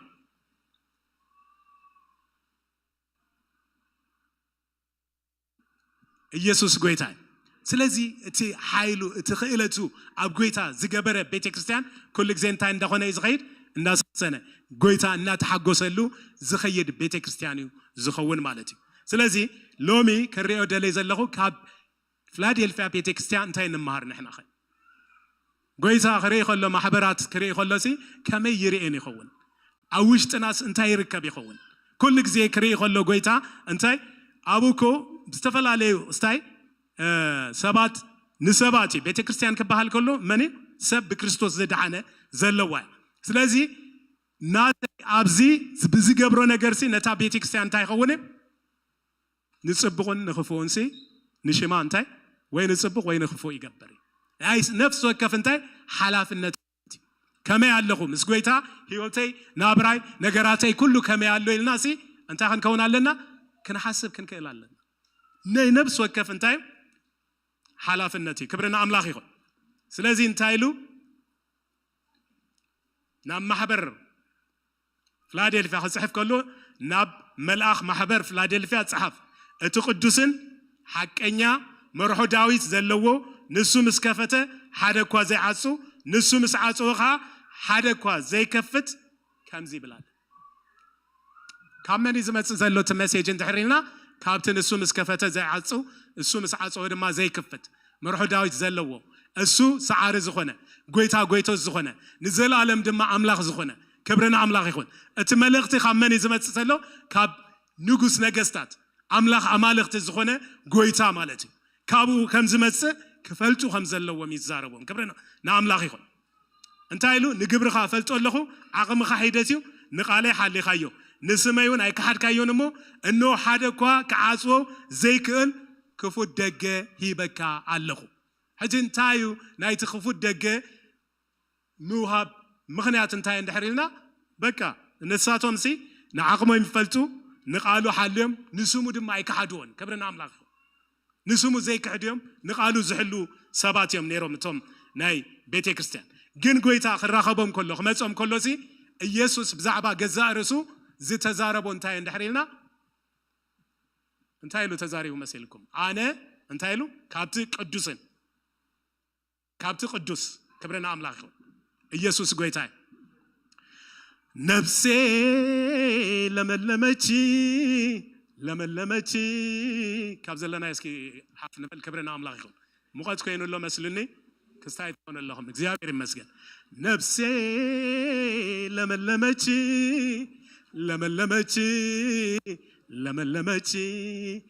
ጌታን ስላገኘች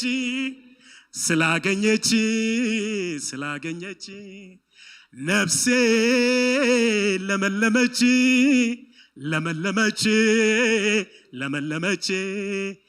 ጌታን ስላገኘች ኦሆ ረግመደ ምን አበለለው አንተን አግኝቼ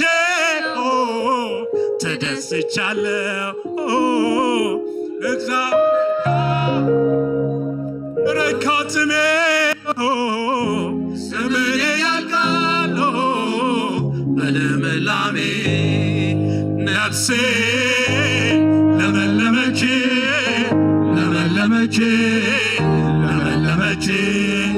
ጌታን ስላገኘች ለመለመች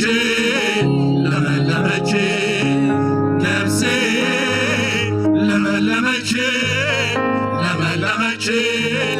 ለመለመች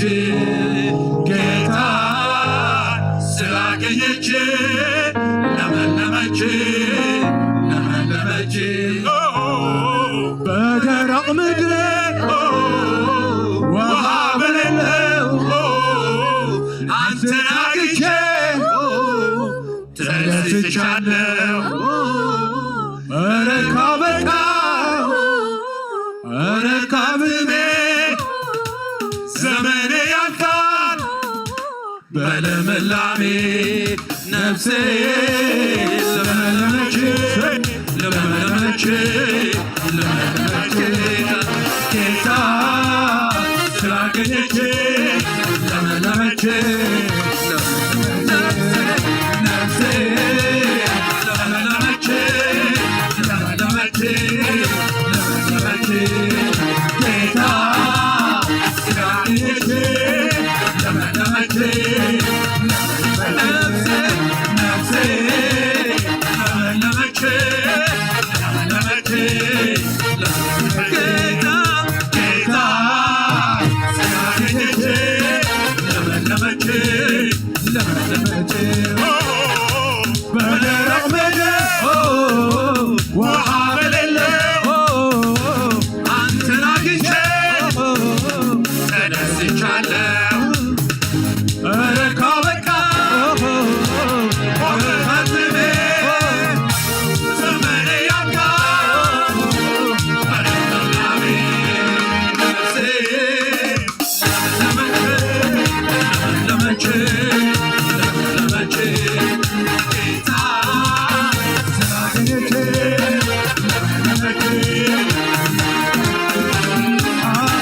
بتين وعليك أملاخي تتصبو عاد بتين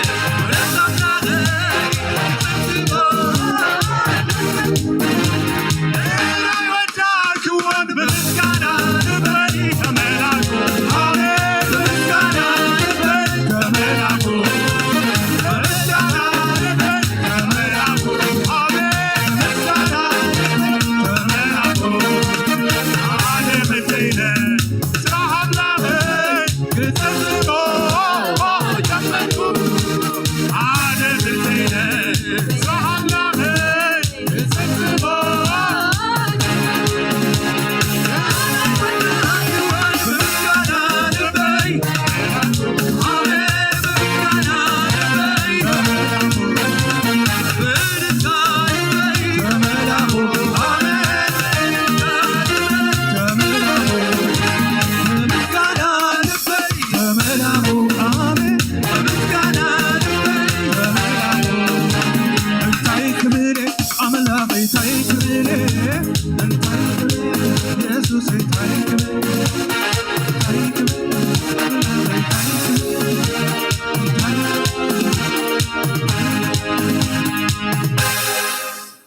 نبرو እግዚአብሔር ይመስገን ኢየሱስ ጌታ አሜን ስለዚህ ምልምላሚ አቤት አምላክ ዘሎ ክብርና አምላክ ይሁን ክብር ሁሉና አምላክ ይሁን ሙቀት ከም ዝኾነ ይርኢለኹ ግን አጀኹም ክብርና አምላክ ይሁን ቅርብ ጊዜና ክንወስድ እግዚአብሔር ይመስገን ኢየሱስ ጌታ ስለዚህ እታ ንማህበር ፊላዴልፊያ ዝመጻ ሜሴጅ ኢና ክርኢ كمزة كله زاربا خلصي انتايلو تزاريب واندحريلنا يسوس انتايو اتقدس حقنيا مرحو داوي زلو اتقدس حقنيا مرحو داوي زلو اتقدس حقنيا مرحو داوي زلو اسكي اتقدس حقنيا مرحو داوي زلو اتقدس حقنيا مرحو داوي زلو كم زي بلالو كبرنا عملاق تميسيج كمني متين دحريلنا ካብ ጎይታ ካብ ተቀድስ ሐቀኛ መርሑ ዳዊት ዘለዎ ኢየሱስ ጎይታ ስለዚህ ኢየሱስ እንታይ እንደሕሪልና ቅዱስ ኢየሱስ እንታይ ቅዱስ ተቀድስ ኢሉ ክብርና አምላክ ይሁን ከዛረብ ከሎ አብ ኢሳይያስ ተኸልተ ቅዱስ ቅዱስ ቅዱስ እግዚአብሔር ጎይታ ሰራዊት ኩላ ምድርሲ በምንታይ መላላ በክብሩ መላላ ኢሎም ብርቱዕ ዳሃይ እንታይ ገበሩ አድሃዩ ይበል ክብርና አምላክ ይሁን ንስንታይ ቅዱስ ቅዱስ እግዚአብሔር ጎይታ ሰራዊት ይሉ ክብርና አምላክ ይሁን አብ ትርኹስ መንፈስ ድማ እንታይ ኢሉ እንደሕሪልና ሓደ ነገር ኢሉ ኢየሱስ መሲሁ ውፃእ ምስ በሎስ እንታይ ኢሉ ንሱኻ ኢየሱስ ናዝራዊ እንታይ ኢሉ ምሳሃሞ እንታይ ኣለና እንታይ ኢሉ ሽዑ ከተጥፋአና ዶ መጻኻ አታና አምላክ ቅዱስ መን ምዃንካ ፈሊጠለኹ ኢሉ ማን ዝብል ዘሎ ርኹስ መንፈስ እቲዮም ቀደም ዝነበሩ መን መላእኽቲ እዚ ርኹስ መንፈስ ድማ ታናይ አምላክ ቅዱስ መን ምዃንካ ፈሊጠለኹ ኢሉ ካለ ድማ ቶም አርባዕተ እንስሳ እንታይ ኢሎም እንድሕሪልና እቶም አርባዕተ እንስሳ ድማ ነብስ ወከፎም ሸሽዱሽተ ክንፊ ኣለዎም እንታይ ገብሩ ብዙርዮምን ብውሽጦምን ካብ ዓይንቲ መሊእዎም እሞ ለይትን መዓልትን ከይቋረፁ ድማ እቲ ዝነበረን ዘሎን ዝመፅን كل زكالو እግዚአብሔር አምላክ ቅዱስ ቅዱስ ቅዱስ ዩ በሉ ይበል ክብርና አምላክ ይሁን ማን ቅዱስ ቅዱስ ቅዱስ ዩ በሉ ይበል ክብርና አምላክ ይሁን እዚኦም ማንም ቶም አርባዕተ እንስሳ ዳህር ድማ ባርያም ድማ እንታይ ኮይና እንደሕሪልና መንፈሰይ በአምላኸይ በትመድሓኔ ባሂብሎ ውርደት ባሪኡ ስለዝራየ እቲ ሓያል ዓብ ነገር ገይሩሞ ስሙ ማን ቅዱስ ኢላ ክብርና አምላክ ይሁን ስሙ ማን ቅዱስ እቲ ብርቱዕ አባይስ እንታይ ዓብ ነገር ገይሩሞ ንሱ ድማ ስሙ ማን ቅዱስ ኢላ ክብርና አምላክ ይሁን ኢየሱስ ጌታ ዳህር ድማ ክፋለጦም ከሎ ንሰፍ ፊላዴልፊያ ካልኣይ እንታይ ኢየሱስ ሐቀኛ ከም ዝኾነ ሕጂ ኢየሱስ ቅዱስ ኢየሱስ ድማ እንታይ ሐቀኛ እዚ ሐቀኛ ምዃኑ ድማ እንደሕሪናሲ ኣብ ራእይ ዮሐንስ 6:10 እንታይ ኢሉ መሲልኩም አው ብዝበለ ድምጽኻ ወቅዱስን ሐቀኛን ጎይታ ክሳብ መዓስ ኢኻ እንታይ ትገብር ንብዓት እንታይ ዘይትገብር ዘይትፈርድ እዚ ወሪድና ዘሎ ነገራሲ ብዙሑ ስጋ መዓሲኻ ዘይትፈርድ እንዳበለሲ እንታይ ኢሎሞ ቅዱስን ሓቀኛን ጎይታ ኢሎሞ ክብርን አምላኽ ይኹን ኢየሱስ ጎይታ አብ ዮሐንስ 5:10 ድማ ግናኸ እቲ ወዲ አምላኽ መጽዩ ነቲ በዓል ሓቂ ክንፈልጡ እቲ በዓል ሓቂ ድማ መን ኢልዎ ኢየሱስ ክርስቶስ ኢሉ ክብርን አምላኽ ይኹን እቲ በዓል ሓቂ መን ኢየሱስ ክርስቶስ እዩ ክብሪ ሁሉ ንአምላኽና ይኹን ካለ አብታ ሳልሰይቲ እንታይ ኢሉ ንርእሱ ክፋለጥ ከሎ ድማ እንታይ ኢሉ ኢየሱስ ድማ መርሖ ዳዊት ዘለዎ እንታይ መርሖ ማለት ኪ ወይ ድማ ቁልፊ ወይ ድማ መኽፈቲ ወይ ማስተር ኪ ዘለዎ እንታይ ዝገብር ንኹሉ ዝኸፍት ንሱ ምስከፈተ ምን ሓደኳ ዘዓጾ ንሱ ምስዓጾ ድማ ሓደኳ ዘይከፍቶ ከምዚ ብላሎ ኢሉሲ ንማሕበር ፊላደልፊያ እንታይ ኢሉ መጽዋ ክብርን አምላኽ ይኹን ኢየሱስ ንዘላለም ጎይታ ስለዚ መክፈቻ ቤት ዳዊት አመንኩቡ ክንበሬ ንሱ ይኸፍት ሓደኳ ዝዓጽ የልቦን ንሱ ይዓጹ ሓደኳ ዝኸፍት የልቦን ኢሉ ብዛዕባ ዮዋቂም ክዛረብ ከሎ ኣብቲ ከምጾ ከሎ ኣብቲ ንግስነሲ እንታይ መክፈቻ ቤት ዳዊት ክበካ ኢሉ ካመን ስለዝኾነ ካብ ዳዊት ዘርኢ ስለዝኾነሲ እዚ መክፈቻ ቤት ዳዊት ክበካ ዳሓር እንታይ ኢልዎ ድማ ኣብ ራእይ ከመጽእ ከሎሲ ንሱ መርሑ እንታይ ዘለዎ መርሑ ዳዊት ዘለዎ ንሱ ምስዓጾስ ዝኸፍቶ የሎን ንሱ ዝከፈተ ድማ ዝዓጹ ዘይብሉዩ ዝዛረብ ዘሎ ክብርን አምላኽ ይኹን ስለዚ እስኪ ናብ ማሕበር ፊላደልፊያ ካብ ማሕበር ፊላደልፊያ እንታይና ንመሃር ንሕና በዛ መዓልቲ እዚኣሲ ካብ ማሕበር ፊላደልፊያ እንመሃሮ ነገር እንታይ እንድሕሪና ኢየሱስ ንማሕበር ፊላደልፊያ ክሪያ ከሎ እንታይ ኢሉ ኢየሱስ ዝበሎ ንግብርኻ ፈልጦ ኣለኹ ዓቕምኻ ሂደት ዓቕምኻ እንታይ ሂደት እስኪ ዓቕም ሂደት ይበሉ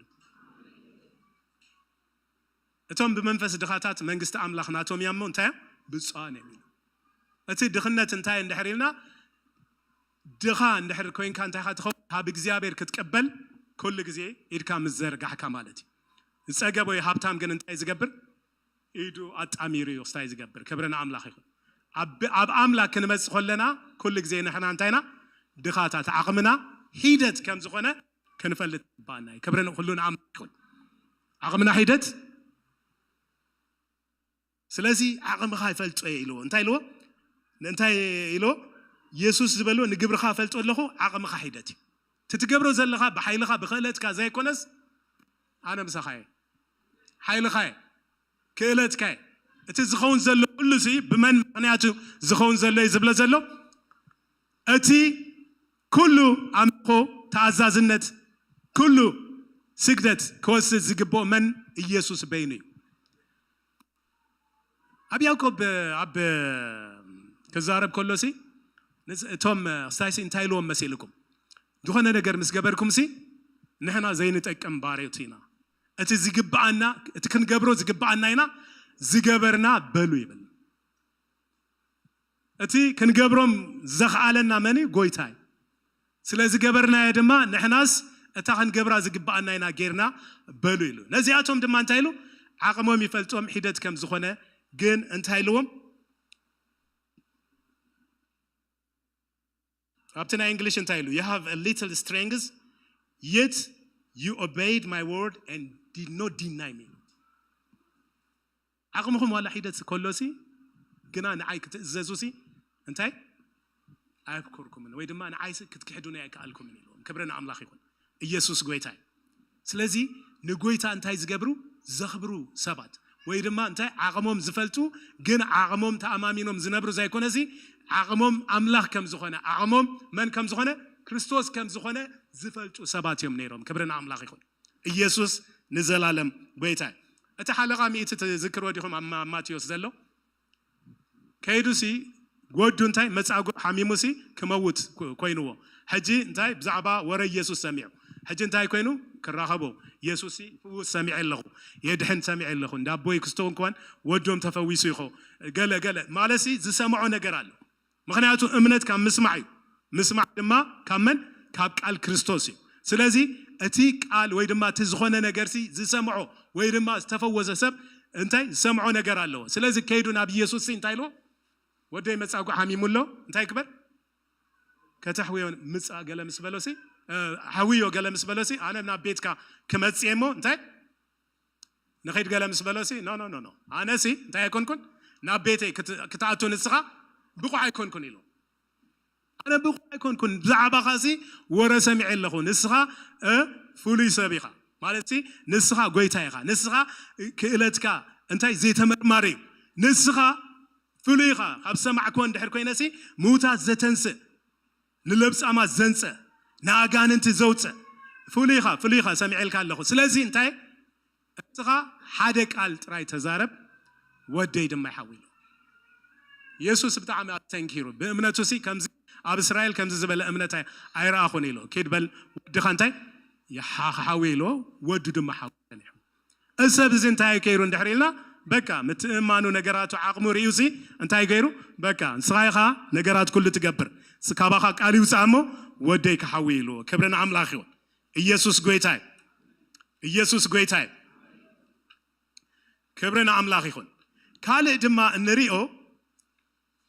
ابو نبزعبا فيلادلفيا زتزاربو صبق نغر انتاي اندحريلنا قدامي نقالي حلي خايلو انتاي تغبر بيت كريستيانا نقال كريستوس ويدما نقال املاخ انتاي تغبر تحلو بيت كريستيانا نقالي حلي خايلو اب يعقوب كزارب كلسي نتي توم تي اب مولو حق حارنت نسو دما انتاي اب مولو حقي ويدما نسو دما تحق حارنت عصبيقو زطمت انتاي دما زغبر زصنع ግብር ዝገብር ዘይርስዕ ሰማይ እዚ ብግብሩ እንታይ ክኾን ብፁዕ ክኾን ኢሉ ሕጂ እቶም ኣብ ያዕቆብ ዝተጻሕፉ ሰባት እንታይ ዝገብሩ ነቲ ሕጊ ሓርነት እቲ እንታይ ናይ እግዚአብሔር ሕጊ ሓርነት ዝህብ ቃል ነቲ ካብ ነገራት ኩሉ ዘውፅእ ቃል እቲ ንህይወቶም ሓዲስ ዘጀመረ ቃል ነቲ ካብ አረጊት ዝነበረ ማንነቶም ናብ ሓዲሽ ውሉድ አምላኽ ዘምፀእ ቃልሲ ክቅበልዎ ከለው ከመይም ዝቅበልዎ እንድሕሪና አተኪሮም ይጥምቱ እንታይ ድማ አቡ እንታይ ዝገብሩ ዝጸንዕ ግብሪ ዝገብሩ ዘይርስዑ ሰማዕት እዮም ክብርና አምላኽ ይኹን እዚኦም ሰብ ፊላዴልፊያ ድማ እንድሕሪና የምሲ ንቃለይ እንታይ ጌርካ ይኻይሎ ሓሊኻ ይኻይሎ ሓልዮም ንቃሉሲ እንታይ ዝገበሩ ዝሓለው በቃ ኣብ ቃሉሲ ተአምራት ከም ዝርዩ ዝኣምኑ ቃሉ ልዕሊ ሁሉ ከም ዝኾነ ዝኣምኑ ሰባት እዮም ነይሮም ክብርና አምላኽ ይኹን ስለዚ እንታይ ኢሎም ንቃለይ ሓሊኻዮ ኢሎም እንታይም ዝገብሩ ኣብ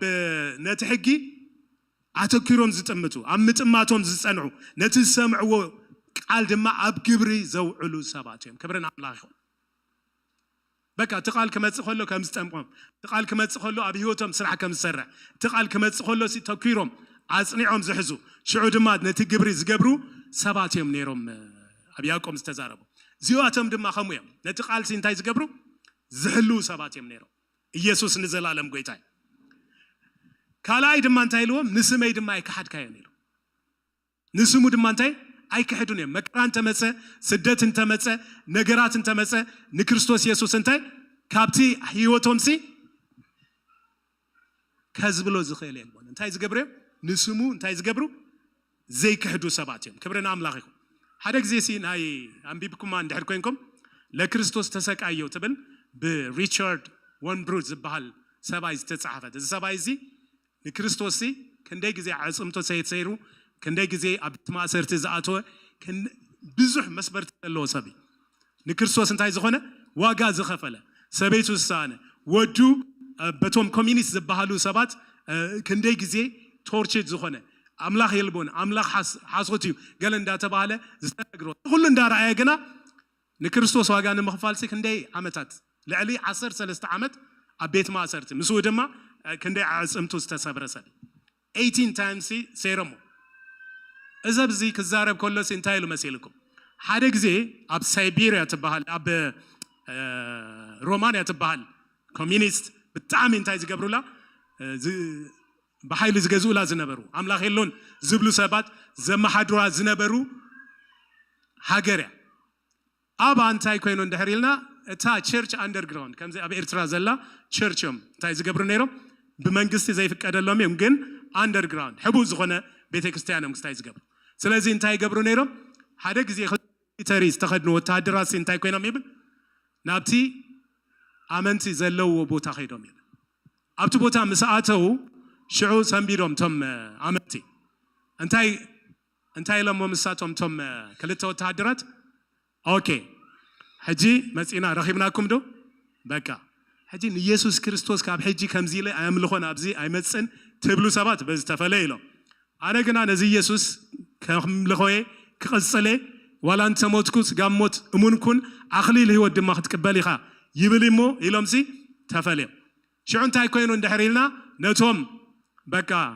ድሕሪ ጂ ኣይንመፅን ኢና ናብዚ ቦታ ዝበሉ በዚያ ጌርኩም ኪዱ ኢሎም ድሓር ወፂኦም ምስ ከዱሲ እቶም ክልተ ወተሃደራት ትክክለኛ ክርስቲያናት እዮም ነይሮም ኣምልኾ ናፊቆም ኣምልኾ ተፀሚዖም ዝመፁ ሰባት እዮም ነይሮም ሽዑ መሳሪሖም ክሳይ ኣቐሚጦምሲ ምስቶም ሓቀኛ ዝኾኑ ኣመንቲ እንታይ ገብሩ ጀሚሮም ኢዶም ኣልዒሎም ከምልኹ ጀሚሮም ክብርን ኣምላኽ ይኹን እቲ ስም ምኽሓድ ማለት እንታይ እንድሕር ኢልና ናይ ኢየሱስ ክርስቶስ ስምሲ እንታይ ከሄዶም በቃ በዚያ ግን እንታይ ይብል ስጋ ሞት እሙንኩን ኢሉ ክብርን ኣምላኽ ይኹን እዚኣቶም ግን እንታይም መከራ እንተመፀ ሞት እንተመፀ ስደት እንተመፀ ተፈላለየ ነገራት እንተመፀሲ ስለ ስም ክርስቶስ እንታይ ክገብሩ ሓሳረ መከራ ክፀግቡሲ እንታይ ኣይኮኑን በቃ ህይወቶም ክህቡሲ ድሉዋት ዝኾኑ ሰባት ንስመይ እንታይ ገበርካየን ኢሎ ኣይክሓድካየን ኢሉ ንስሙ እንታይ ዘይገብሩ ዘይክሕዱ ሰባት እዮም ነይሮም ማለት እዩ ክብርን ኣምላኽ ይኹን ካልእ ድማ እንታይ ኢና ክንርኢ ዝደሊ ኩሉ ግዜ ሲ ኣብ 11 እንድሕር ርኢና ተቃዋምቲ ኩሉ ግዜ እንታይ ተቃዋሚ ወይ ፀላይ ምህላውስ ምርዳእ ኣገዳሲ ነገር ኩሉ ግዜ ሲ ኣልጋ ባልጋ ዝበሃል የለን ክርስትና እንታይ ስደት ኣለዎ መከራ ኣለዎ ምስኡ ግና እግዚአብሔር እንታይ ኣለዎ መውፅእ ኣለዎ ክብርን ኣምላኽ ይኹን ሓለው ኣሎ ፕሮቴክሽን ኣሎ ክብርን ኣምላኽ ይኹን እዚኣቶም ሰባት እንታይም እንድሕር ኢልና ተቃዋምቲ ከምዚ ዮሐንስ እንታይ ኢሉ እቶም ካብቶም ኣይሁዲና ዝብሉ ማሕበር ሰይጣን እንታይ ይብሉ ኣሎ እቶም ማሕበር ሰይጣን ግን እንታይም ዝብሉ ኣይሁዲና ይብሉ ግን እንታይም ማሕበር ሰይጣን ግና ኸ ይሕስቡ ኣለዎ እምበር ኣይሁድ ዘይኮኑስ እህበካ ኣለኹ እነሆ ንሳቶም ከም ዝመፁን ኣብ ቅድሚ እግርኻ ከም ዝሰግዱን ኣነ ከም ዘፍቀርኩኻ ከም ዝፈልጡን ክገብሮም ኢሉ እዚኣቶም እንታይም ማሕበር ሰይጣን እዮም እንታይም ነገራቶም ኩሉ ድማ ክዛረቡ ከለው ፕራውድ ዝገብሩሉ ነገር ኣይሁዳውያን እዮም ቀዳሞት ካብ አብርሃም ዘር አብርሃም እንድሕር ዘኪርኩም ኣብ ዮሐንስ 8 ክዛረብ ከሎ ጎይታሲ ንሕናኮ ካብ እንታይ ካብ ምዝርና ይተወለድናን ኢሎሞ ንኢየሱስ ክዛረቡ ከሎ ንሕናሲ ኣቦና አብርሃም ኢሎሞ ግን ንሳቶም እንታይም ክገብሩ ዝደልዩ ነይሮም ኣብታ ግዜትያ ክቐትልዎ እዮም ዝደልዩ ነይሮም እኮ ንኢየሱስ ክቐትልዎ ይደልዩ ነይሮም ውሉድ አብርሃም እንተትገብሩ እንተትኾኑሲ ግብረ አብርሃም ገበርኩም ንስኻትኩም ግን እንታይ ትደልዩ ኣለኹም ክትቀትሉን ትደልዩ ኣለኹም ንስኻትኩም ካብ አቦኹም ካብ ዲያብሎስ ኢኹም እሱ እንታይ ካብ መጀመርታ እንታይ ነይሩ ቀታሊ ነፍሲ ነይሩ እሱ ድማ ሓሳዊ ናይ ሓሶት ድማ እንታይ ኣቦ ኢሉ ያቶም ሰባት እንታይም ከኖም እንድሕር ኢልና ከምዚ ዓይነት ሰባት ክመፁ ከለው እዛ ቤተ ክርስቲያን ግና እንታይ ትገብሮም እንድሕር ኢልና ኣብ ቅድሚኹም መፅኦም ክሰግዱ እዮም ኢሉ እንታይ ትገብር እያ እንድሕር ኢልና ናይ ወንጌል ሓይሊ ዘለዋ ቤተ ክርስቲያን እንታይ ትገብር ከይዳ ንሰባት መስኪራ ከምዚ ዓይነት ብዝተፈላለየ ነገር ዘለው ኣላ ኣምልኾ ጣዖት ዘለው ዋላ ናይ ኣይሁድ ኮይኖም ግን ኣይሁድ ብትክክል ኣይሁድ ዘይኮኑ ሰባት እናምፀሲ ኣብ ቅድሚ እግሮም ኣብ ቅድሚ ጎይታ ኣብታ ቤተ ክርስቲያን እንታይ ኮኑ ክሰግዱ ምእንታን እትገብር ዝነበረት ቤተ ክርስቲያን ክብርን ኣምላኽ ይኹን ነቶም ኣመንቲ ኣይኮኑን ክሰግዱሎም እቲ ምሳታቶም ዘለው ጎይታ ንዕዮም እንታይ ዝገብሩ ክብሪ ክህቡ ምእንታን ክሰግዱ ምእንታን ኢየሱስ ጎይታ ዝስገደሉ በይኑ መን ኢየሱስ ክርስቶስ ሰብ ሞ ኣይስገደሉን ሰብ ኣይስገደሉን ዝስገደሉ መን ጎይታ ጎይቶት ንጉስ ኣማልክቲ ዝኾነ ንሱ ምሳና ስለ ዘሎ እንታይ ይኾኑ በቃ ይንበርከኹ ንመን ንሓይሊ ንኽብሪ ንግርማ ኢየሱስ ክርስቶስ ስለ ዝረኣዩ እንታይ ይኮኑ ይልወጡ ክብርን ኣምላኽ ይኹን እና ከምዚ ዓይነት ቤተ ክርስቲያና ነይራ እንታይ ኢልዋ ንቓል ትዕግስተይ ስለ ዝሓለኻ እዩ ንቓል ትዕግስተይ እንታይ ስለ ዝሓለኻ እዩ እንታይ ገብረካ ኣነ ድማ ካብታ ነቶም ኣብ ምድሪ ዘሎ ክፍትኖም ናብ ኩሉ ዓለም እትመፅእ ፈተና ክሕልወካ እንታይ ነይሩ ኣብቲ ግዜ እቲ ናብ ኩሉ ዓለም ዝመፅእ ፈተናስ እንታይ ነይሩ እንድዒ before 2000 years ago ማለት ግን ጎይታ ግና ናብ ኩሉ ሰብ ዝመፅእ ፈተና ግን ከም ዘሎ ርዩ ጎይታ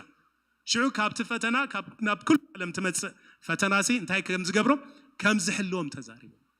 بقى خلوه كاي زمت فتنا له كابو جنا أنا I'm gonna guard you I'm gonna shield you I'm gonna protect you انتهي جبرك كجارد كاي خلوه كاي بقى أنا انتهي زجبرك حلوة زجبر الكاي لهم كبرنا عملاق هذه كل زيابير دم هميو نقالو نحر تعزيزنا انتحر زي كحرنا نشموس انتهي زجبرنا إذا عينت protection نركب كبرنا عملاق يسوع قويتاي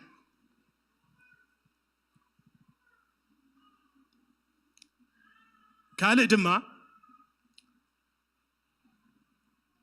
انتهي له مسيلكم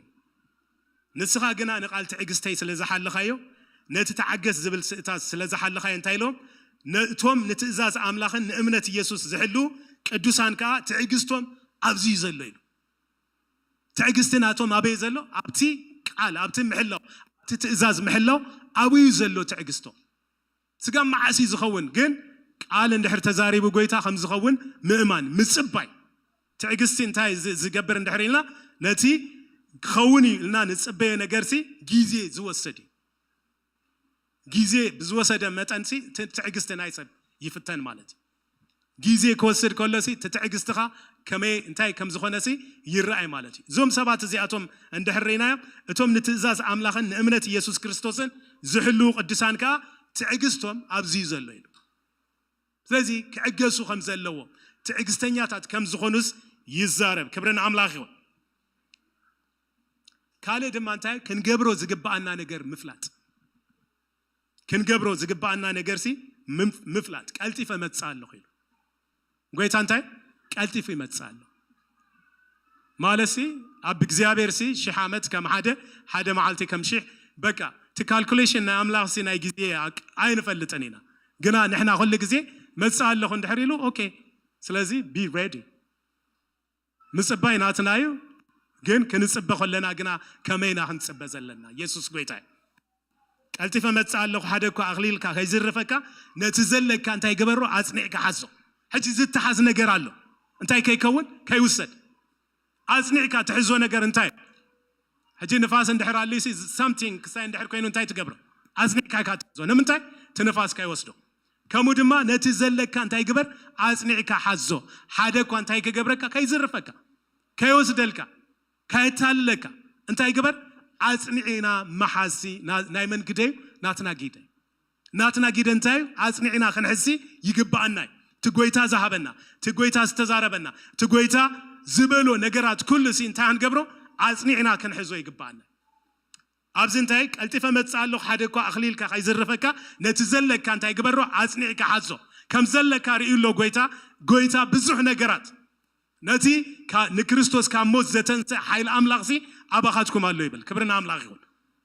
سلازي أتي مايتي زخونة أتي استفلالي أنتي ناكزيابير نجاراسي أم نفس وكفنا الله نعوقنا أنتي خنجبرو أصنعنا كنحزو يجب أناي أنتي خاينخون كين زرف كي تزرفوا سنتاي قبركم أصنعكم حزوا يلوم كبري نأملاخ يخون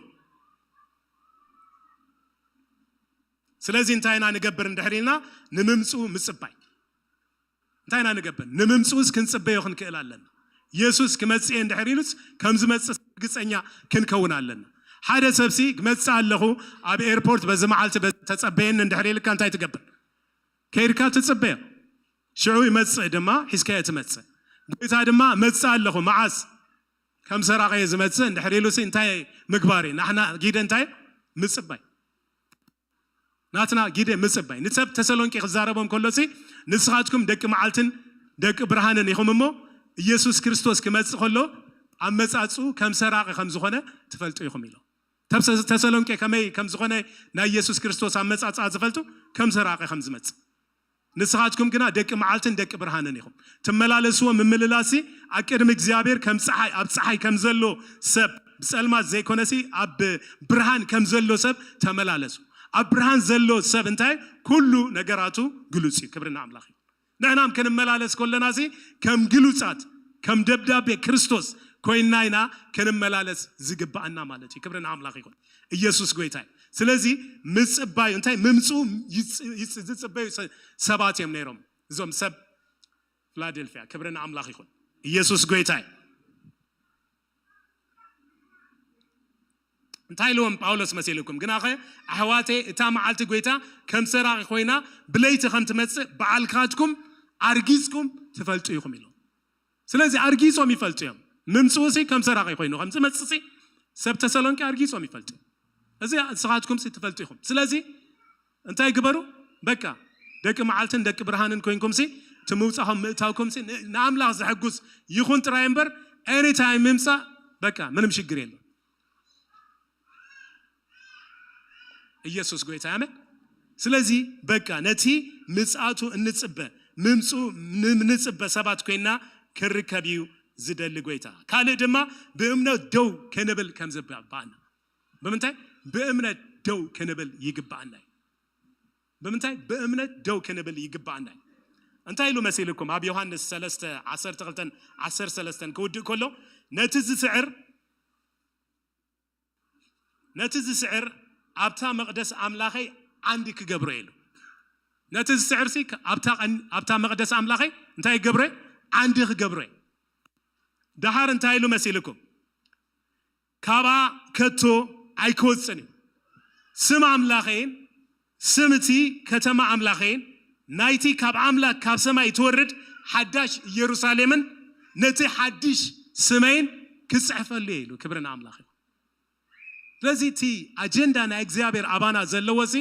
እታ ናይ መንግስቲ ኣምላኽ ወለ እታ ዘላለማይ መንግስቲ እታ ናይ ዘላለማይ መንግስቲ ዜግነት ዝሃበና ክህነትን ቅድስናን ክህነትን እንታይ ዝሃበና ካህናት ክንከውን ቅዱስ ህዝቢ ጥሪት ኣምላኽ ዝኾነ ህዝቢ ይኹም ዝበለና ክብርና ኣምላኽ ይኹን ክህንነት ንግስነት ዝሃበና ጎይታሲ ኣበይ ኣብታ ትመጽእ መንግስቲ ወይ ድማ እታ ሰማያዊት መንግስቲ ኣብኡሲ ዜግነት ዝረኸብና ሰባት ኢና the citizen of heaven ማለት እግዚአብሔር ይመስገን ናይ heaven ዜግነት ዘለና ሰባት ኢና ሽምና ኣብቲ ቤት መቅደስ ዘሎ መጽሐፍ ህይወት ዝተጻሕፈ እዩ ክብርና ኣምላኽ ይኹን ኢየሱስ ጎይታ ድሓር ድማ ዝገርመኩም ኣብታ ናይታ ሓዳሽ ኢየሩሳሌምን ቲ ሽሙ ድማ ታይ ከም ዝኸውን ሽሙ ኣይንፈልጥን ግን ነቲ ሽሙ ኣባና ክጽሕፎ እዩ ክብርና ኣምላኽ ይኹን ነቲ ሽሙ ኣባና ክጽሕፎ እዩ ስለዚህ ከመይ ዝበለ እዩ እዚ ራእይ ዮሐንስ ዝበሃል ከመይ ዝበለ ፕሪሺየስ መጽሐፍ እዩ ክብርና ኣምላኽ ይኹን ብጣዕሚ ዘገርም መጽሐፍ እዩ ብዙሕ ሚስጥራት ዘለዎ ናይ ኣምላኽ ነገር ዘለዎ ብዛዕባ መንግስቲ ኣምላኽ ዝዛረብ ብዛዕባ እታ ዝመጽእ ዘላ መንግስቲ ዝዛረብ ብጣዕሚ ዘገርም መጽሐፍ እዩ ኢየሱስ ክርስቶስ ጎይታ ስለዚህ ነቲ ዝስዕር ድማ ኣብቲ ቤት መቅደስ ኣምላኸይ እንታይ ዓንዲ ክገብሮ እዩ ስለዚህ ቤት መቅደስ ክስራሕ ከሎሲ ዓንዲ እቶም 12 ሐዋርያት ደም ዓኑድ ክኾኑ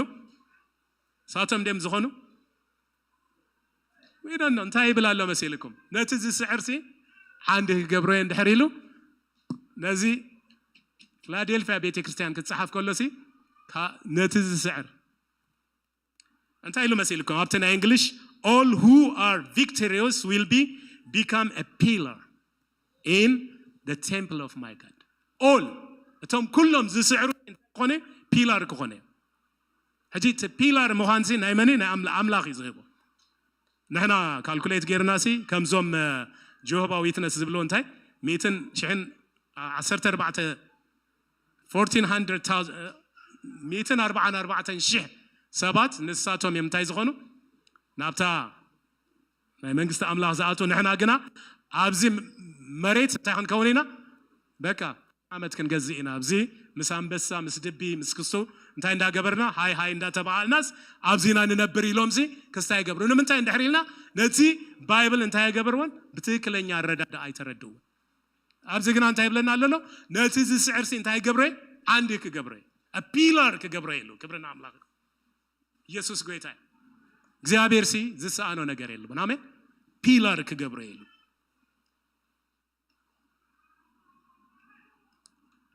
ኢየሱስ ጎይታ ስለዚህ እቲ ብእምነት ደው ምባልና ኣብታ መቅደስ ኣምላኽ ድማ ዓንዲ ክገብረና እግዚአብሔር ፈቲ ክብረና ኣምላኽ ይኹን ስለዚህ ዮሐንስ ክዛረብ ከሎሲ እንታይ ኢሉ ኣቱም ደቀይ ንስኻትኩም ካብ ኣምላኽ ኢኹም ኢሉ ኣቱም ደቀይ እንታይ ኢሉ ንስኻትኩም ካብ ኣምላኽ ኢኹም ካብቲ ኣብ ዓለም ዘሎ እቲ ኣባኻትኩም ዘሎ ዝዓቢ ስለ ዝኾነ ንስኻትኩም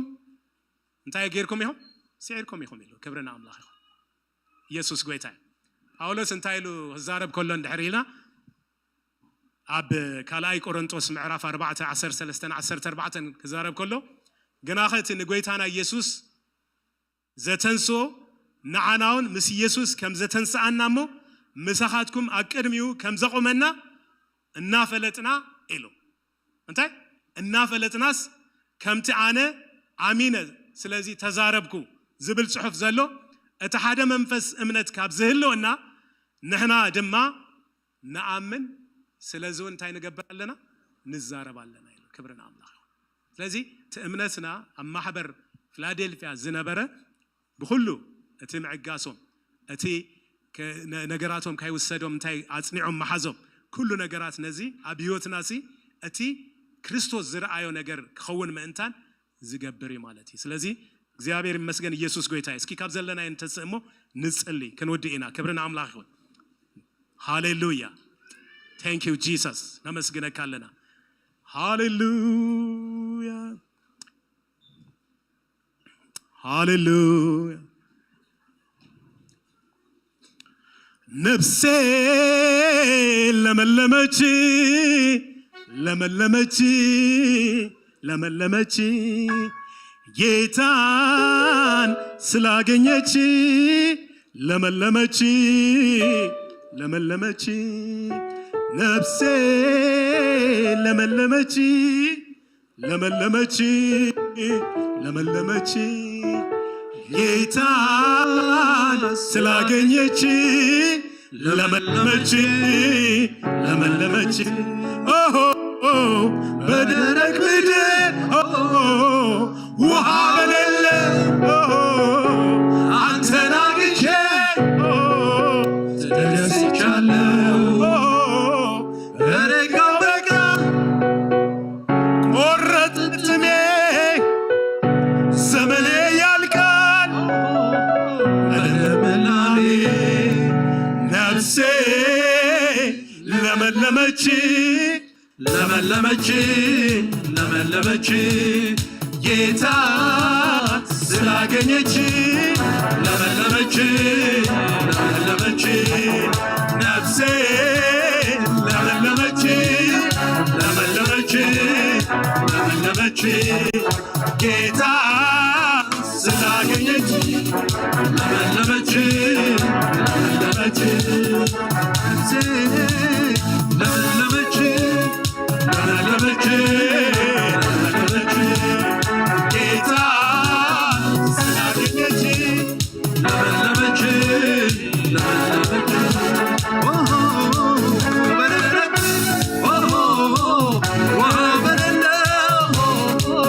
አንተን አግኝቼ ተደስቻለሁ በረጋው በጋ ቆረጣ ጥሜ ዘመኔ ያልቃል በለመላሜ ለመለመች ለመለመች ለመለመች ጌታ ስላገኘች ለመለመች ነፍሴ ለመለመች ለመለመች ለመለመች ጌታ ስላገኘች ለመለመች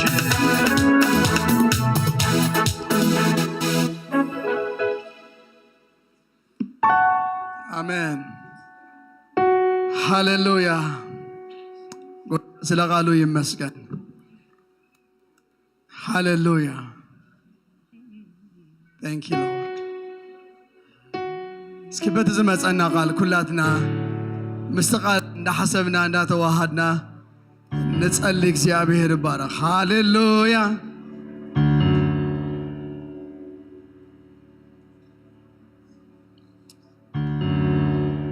نقالي حلي خيون سمي ونايك حد كيون نقال تعقستي حلي خيو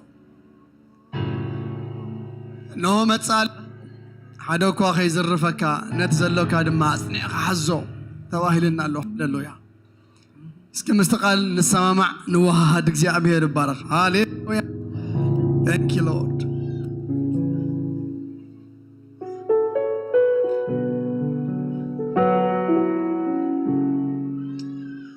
Hallelujah. Thank you, Lord.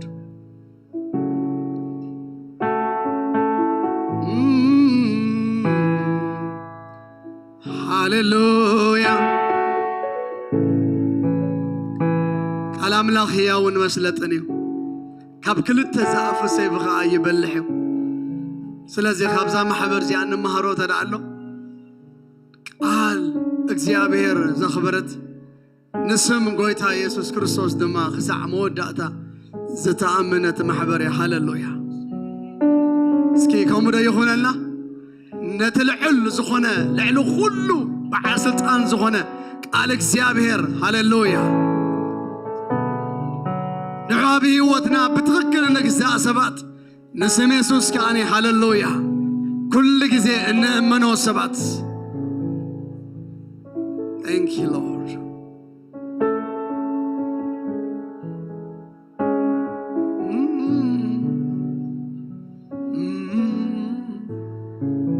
Hallelujah.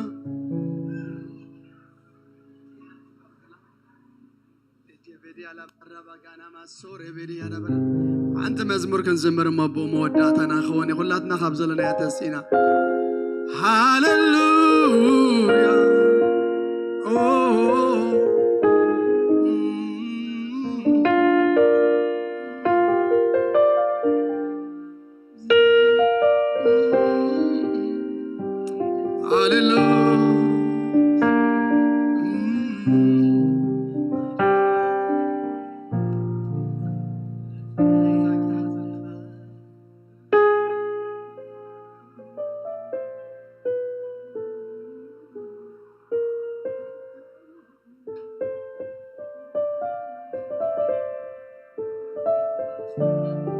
هاليلويا قويتا حيلنا يا ميندو قويتا حيلنا يو قويتا خيلتنا يو زخلنا قويتا أفكر بيدو زبلنا قويتا هاليلويا قبل كل أخو إيغا حيلي قبل كل أخو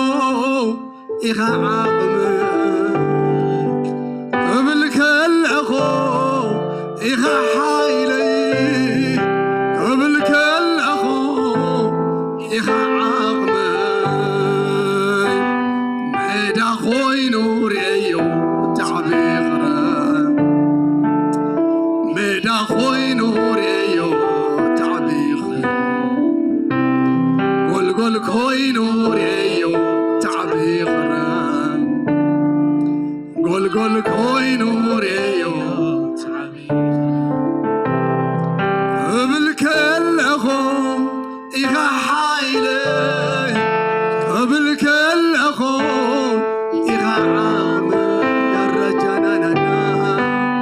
قبل كل أخو إخا حايلي قبل كل أخو إخا عامي ميدا خوي نوري أيو تعبي خرا ميدا خوي نوري أيو تعبي خرا قول خوي نوري أيو تعبي خرا قول خوي نوري أيو ناي نفسه كفنا حيلي أبقالو غصنا عنا نسمو تعمينا خنبر زقبرنا منفس قدوس هياوي ناي اكسيابير منفس هياوي الأملاك هياوي حواتي سم يسوس كريستوس هياوي هاللويا حيلنا انكلتنا أبز قال زيزنو. Thank you, Lord. Thank you, Jesus.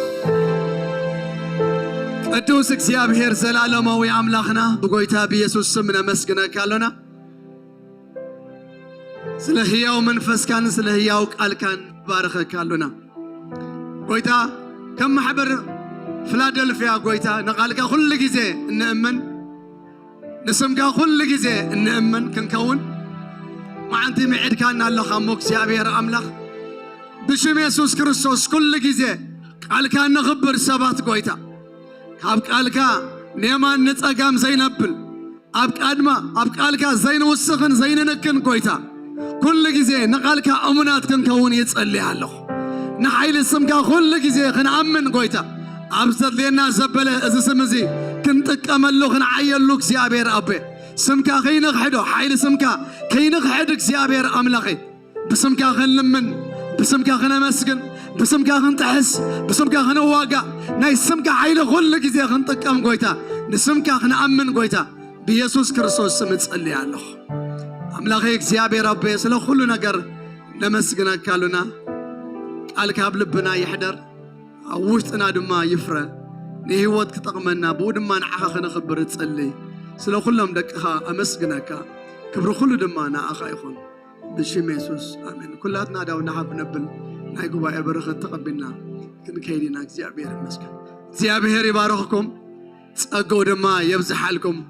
قص دما يبرحلكم بيسوس كريستوس نايك زيابير مغوس نايك زيابير منفسن أبتخدوا زبلوا خلوك أقدميهم يوصالكم بيسوس كريستوس وشتهم بحيل منفس قدوس فنحن يحيبل أجاركم أبرغتي يرجعا بحدا من قدي زمت كلهم صلاتهم كابقسنة حيلنا أملاخ استلعله بشوعة من قدي يبتنو እግዚአብሔር ናትኩም ዘበለው ሁሉ ህይወትኩም ጥዕናኩም ገንዘብኩም ሓዳርኩም ደቅኹም ትምህርትኩም ኩሉ ብጎይታ ኢየሱስ ክርስቶስ ስም በእግዚአብሔር አምላክ ዝተሐለወ ይኹን በሰላም ኪዱ እግዚአብሔር ይባርክኩም ብሩኽ ሰንበት